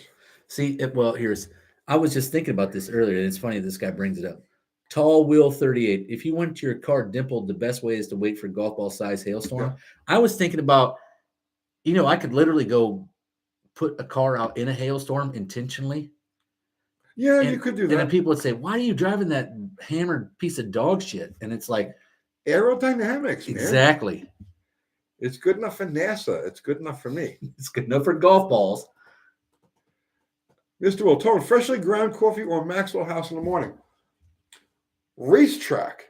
They got the best freaking coffee. The Kick and Dale said, I've got the anti-hot rod Jeep 4-banger truck and the AHRA sticker at 150 horsepower, better than nitrous. See, That sells it right there. Seals the deal. You should all be buying AHRA decals. Dimple AHRA stickers. That's even better.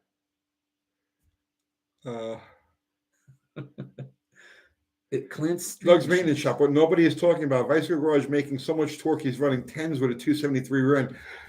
I said that before. He had only run in the 10s. Now he's running in the 9s. And I had said, I watched the video of this thing and I was astonished at the number that came up. Because if you watch that car run, you watch that car leave, it's like he's literally pulling out of a gas station. Just like that. Okay. And 1030s. I mean, just amazing. Amazing. It's like that's a combination that, like, if he had, I'll tell you what. Let's just say, for example, he had 456s and like a trans brake in the damn thing, right? It wouldn't run that hard. It wouldn't run as good as it does loaded. It's just such incredible bottom end gut ball torque. That combination that he's got there, that it works because it's so dead every place else. It's perfect. It's perfect. Well, Clint Street Machines says, is there going to be an AHRA merch booth at the No Name Nationals? Of course. That's why we go. We set up our merch booth so you can save a little bit of cash if you buy the stuff there on site. You definitely save the shipping. Able D, how much horsepower are AHRA stickers adding to cars? Right. Apparently, this one was 60 horsepower. It was 6/10. His 973 was at 148 miles an hour. He's 2 miles an hour away from needing a parachute. Was he? Yeah. Was he spraying it? It's a Pro Charger. Oh, it's a Pro Charge car. It's a Pro Charger. Well, then that makes a lot of sense.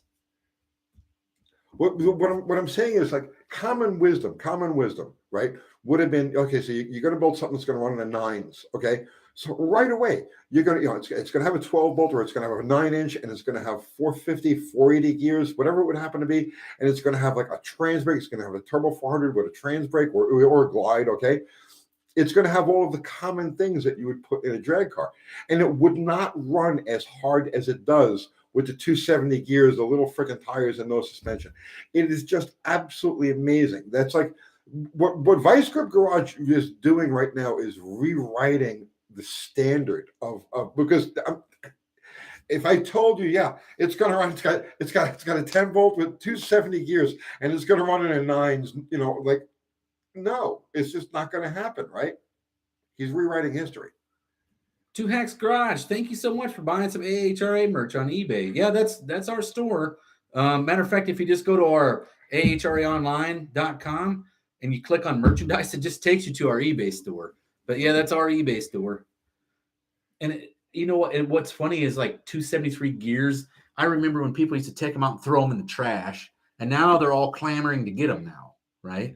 It's like, but I still think it can be done with nitrous oxide, and you use a progressive ramp in, just like you would on that Pro Charger, because that Pro Charger is just progressively add boost, right? I'm sure he's got an extremely sophisticated management system. I don't know what he's got on there. Has to. I know that people were like telling me I was stupid when I put a 390 gear in my Thunderbird. 390 gear? Come on, you're going to kill that thing at the drag strip. Then it went out and ran like 950 at 137. Didn't kill it too much.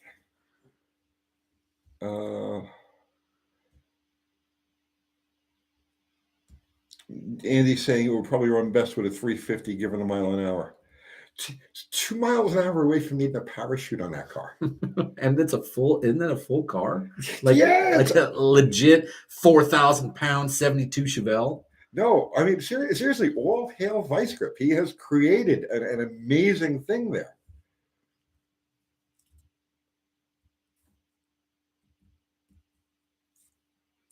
Yeah, and KSR Racing, who's the brains behind that setup. Oh, I mean, all hail these guys. That is just absolutely mind-boggling. It's staggering. It is what it is.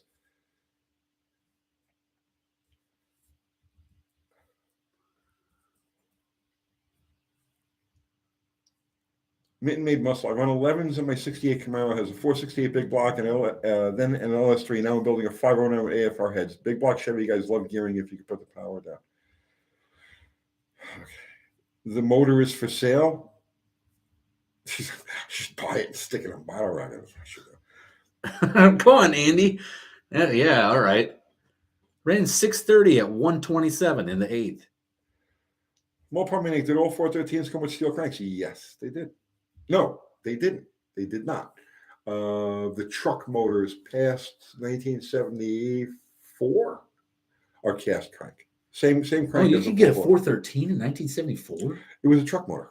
Motorhomes and trucks. It was Really? an industrial application motor. The 413s were cast.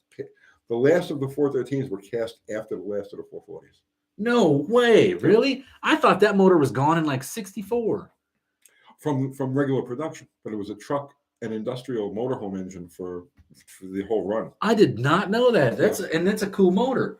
That means you could easily build like a 413 max wedge motor, even out of something that's only 20 years old, right? Well, they stopped building. The last one was 1979. So you're talking about a 45-year-old motor. Or fair enough, but I mean, a big block Buick, the last one made 76, right? I know. So, we deal with ancient shit, is what we do. I just thought that 413 was gone way before all that other stuff, and that's amazing information. I did not know that. Robert Hunholtz, 1976 400 one-ton truck with a steel crank. Possibly.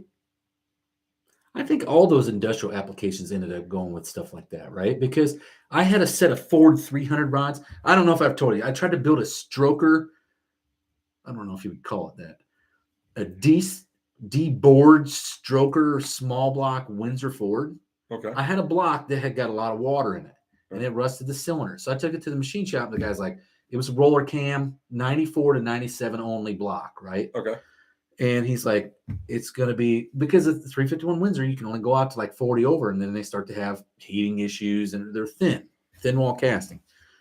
He said, but we can't bore it and sleeve it. And I'm like, oh, how much can you sleeve it? So I started doing some math, and I came up with using same bore and stroke as the 350 Buick, because that's what I wanted to do as a truck motor. So you do EFI, long runner intake manifold, okay, right? Cylinder heads with the ports like 160 cc, 155 cc intake runners. So it's like it makes peak torque at 2200 maybe. Okay. Right.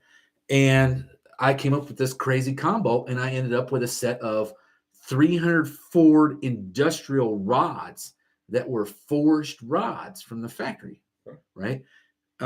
It only came in like 65 to 67 industrial 300 combos for like 2-3 years. But I always thought it was super interesting, like stuff like that. The problem was when I took it in there and the guy says, yeah, sleeves are available, no problem. So then I took it in, they're going to sleeve all 8 cylinders, right? And it comes back, oh, we got to have custom-made sleeves made for it. And now you're talking like, you went from sleeving a whole motor costing $1,000 to sleeving a whole motor costing $3,000, right? Nah. So I'm like, oh, I'll pass. I just ended up junking the block. Arthur Fiddler, you can't easily build a 413 since only the truck pistons are available, not the car version. The extra cost for the custom pistons is almost the cost for a 4. All right, well, I know it uses the 4-ring pistons, but you can bore the 413 block 70 over and use 4 1/4 3D3 or 426 wedge pistons. So, and there's a whole line, there's a whole universe of pistons that are available at the 4 1/4 bore size. So, well, you can even go a little bit smaller.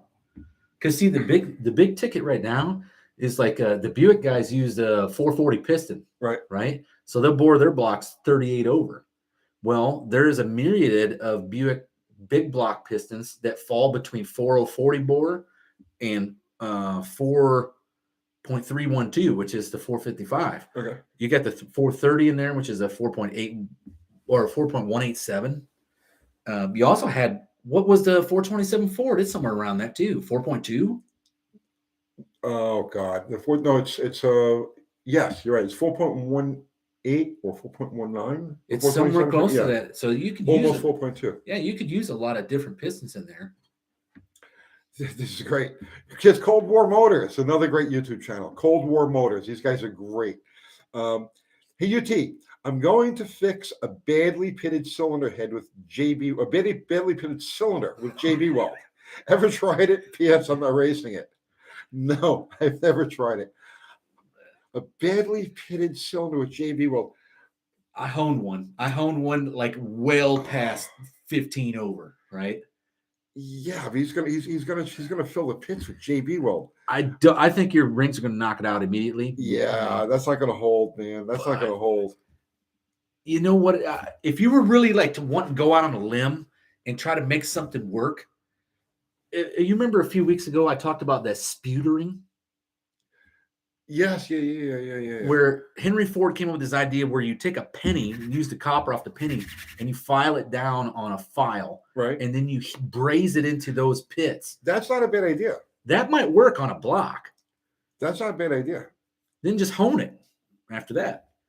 I bet that would work. Yeah, try brazing it.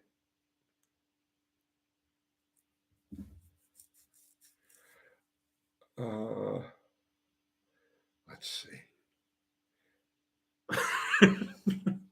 Mr. Will, he says, Tony in Dallas, I heard Brian Cabral will have a booth at No Name Nationals. For at-home tattoo removal and dental surgery. Oh, leave the guy alone. He's a troubled soul. Leave him alone. He does have his own seating there, though. Yeah. We are going to have a troll pit. Yeah, somebody said that Cold War Motors, somebody said, oh, wait, let me read this. That's a good Project Farm video. Okay, Cold War Motors saying, I did fix a cracked one and it did work. Thanks for the tip about brazing. Cheers from here. Okay, you had a cracked cylinder wall and you filled it with JB weld and it held? I would think that the ring would just scrape that right out. I don't know if the ring would scrape it out, but I can't see the heating and cooling cycles. Oh, yeah, it would. It wouldn't last very long. No. But then again, what do I know? I mean, it's a possibility. Well, I tell you what I have seen. Here's the thing that I've always hated in life is that I drive my stuff to work, and no matter what, like it'll break down, and you always end up having to fix it, right? But yet, when I was a kid, my hillbilly neighbor never missed a day of work, and he did stuff like that all the time and made it to work. And you're like, is this guy a better mechanic than me? You know, like, does this guy know what's going on more than I do? I don't get it, you know, and he's the dude that was constantly drunk all the time. And you're like, how in the world does this work for this guy? And if I try JB Weld in its normal application, the shit falls off. Okay, right? Here's more. Cold War Motors. The trick is to leave the repair a half thousandths low so the ring never touches the repair. So what's the point of even doing it? Well, so I imagine if it's mid-stroke, it'll fill with oil, but then as the piston, so let's say, oh, he's expecting it to do just like a divot in the cylinder would, yeah, where it would fill with carbon eventually and motor oil. Man, I would love to see the results of that. To cut oil consumption. Yeah, I would love to see the results of that. If it works, it's brilliant because I never would have thought of that. I still think brazing is a more, but then again, can you hone it after you braze it? Can you just hone it clean? Because the surface of the braze is going to have a different consistency than the surface of the I'm just talking sputering, where you just take the filed down whatever metal you want to put in there. Right.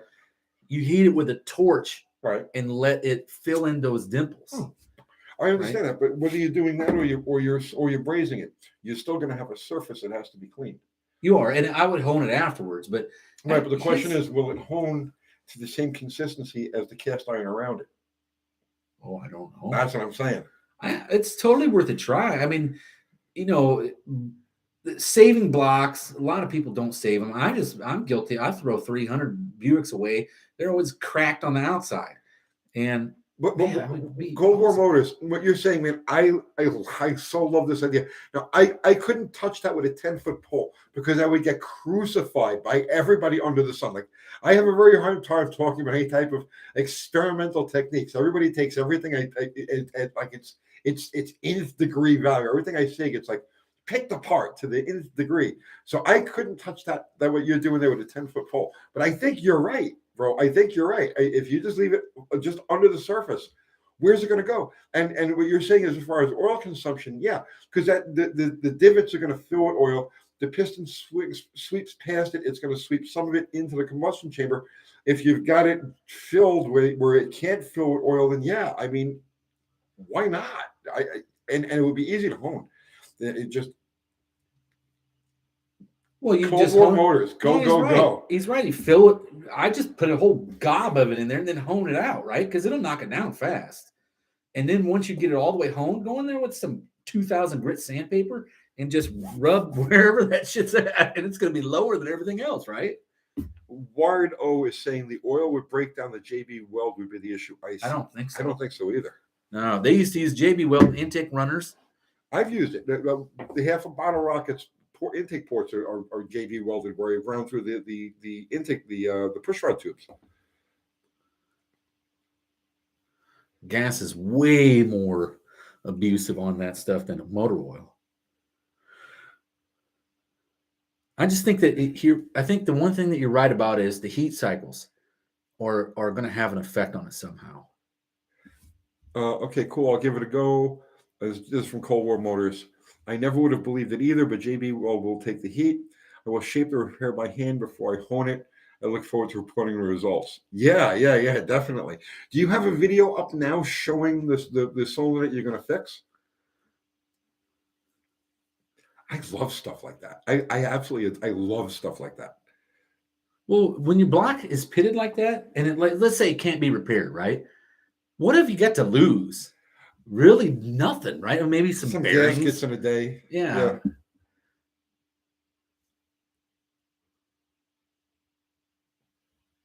Wheelie King, I would try brazing, then dress the braze low under the iron with a bearing knife, then hone. I don't see the epoxy holding up. I don't know, man. I don't know.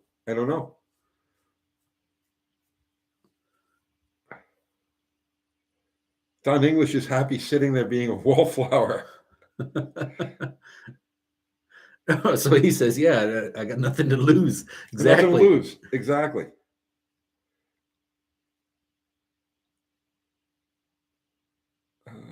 Franco saying, "Oh, hey, Franco, what's going on, brother, man? Just sleeve it. Yeah, let's see what he does with the JB. I think that's fantastic." Well, and this is where the Justice Brothers, right? That's who owns a JB Weld, is Justice Brothers. Those guys should have a commercial like duct tape. The 10,000 uses of duct tape. There should be a 10,000 uses of JB Weld.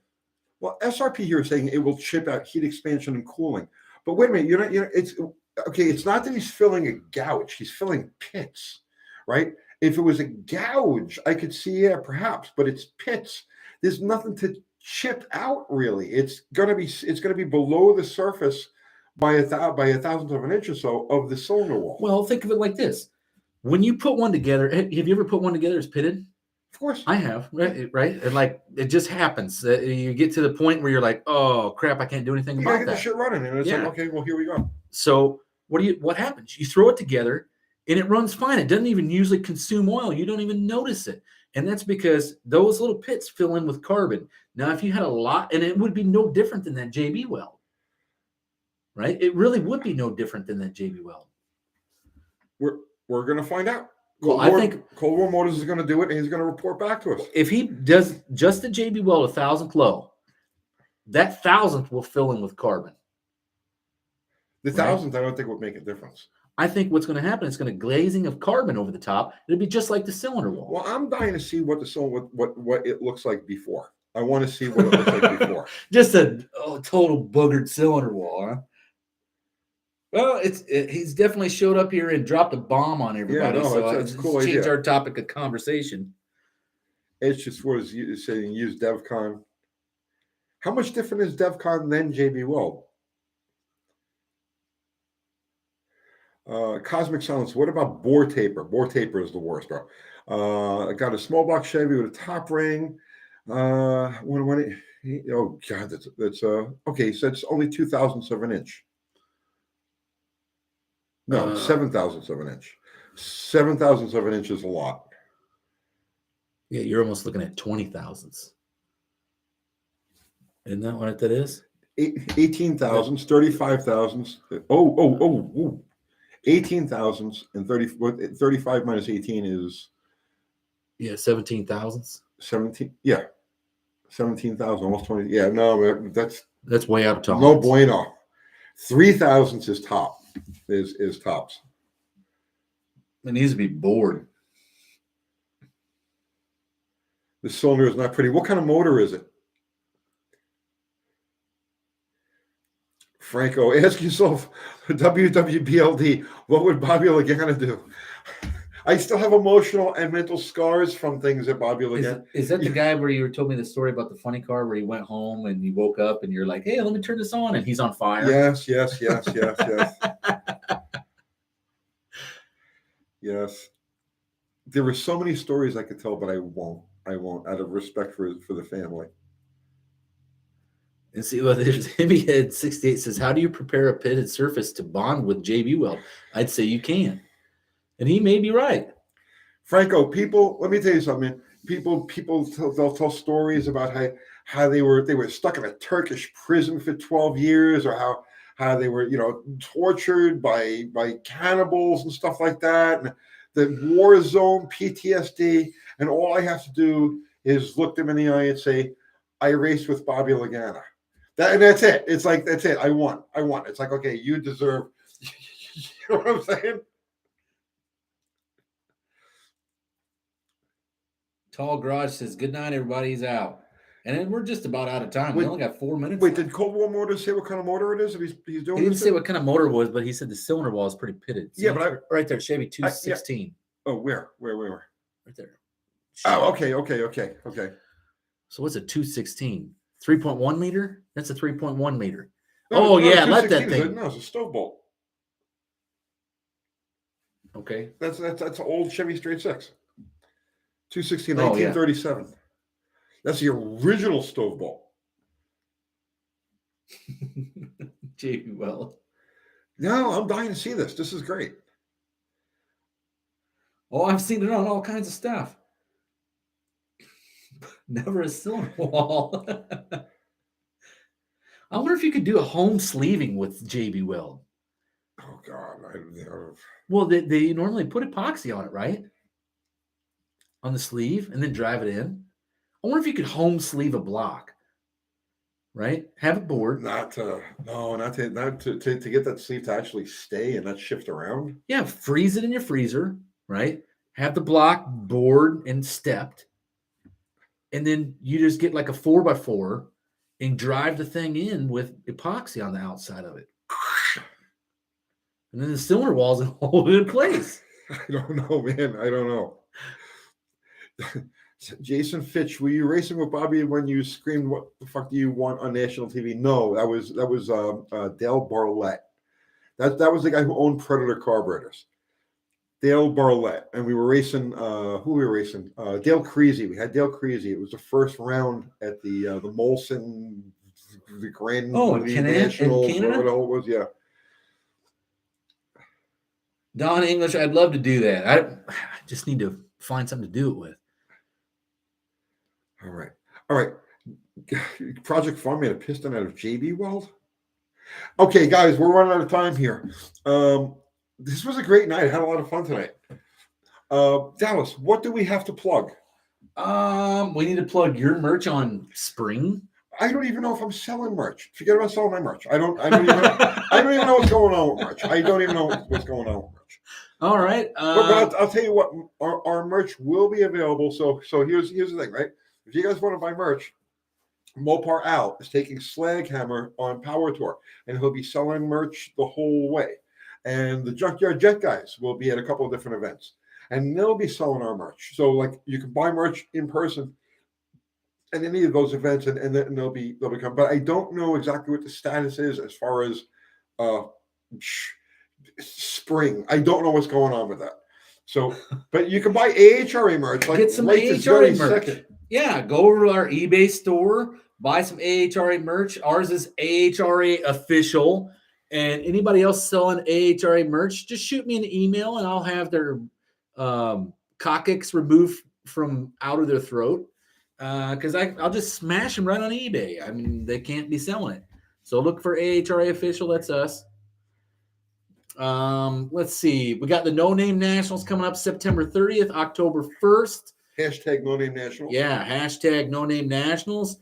Check out all the videos on YouTube. There's like 500 videos today and 84 channels. It's absurd. It's catching on like crazy. It's going to be the Woodstock of automotive YouTubing.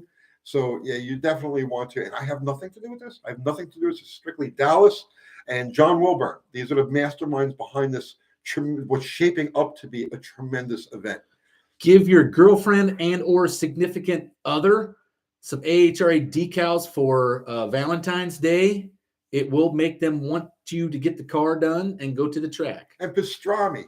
They love pastrami too. Okay, and what else do we have to plug?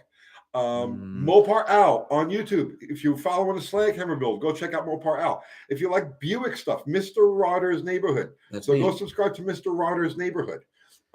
Sunday, Steve Magnante and Tony. Yeah, Sunday night, Steve Magnante, right. Kiwi, my buddy Kiwi's, he's trying to get his channel going. Go over there, Kiwi's Classic Customs. Get over there and sub to him, please. And what else? I think I mentioned, okay, and okay, so our amazing mods who, once again, I'm watching you guys swat the trolls out of here, just bam, before they even have a chance. Amazing. Fubar the Axe, John, Ari, Zero, thank you guys so much. As always, Cold War Motors, go check out his pitted cylinder wall. I am dying to see how this works.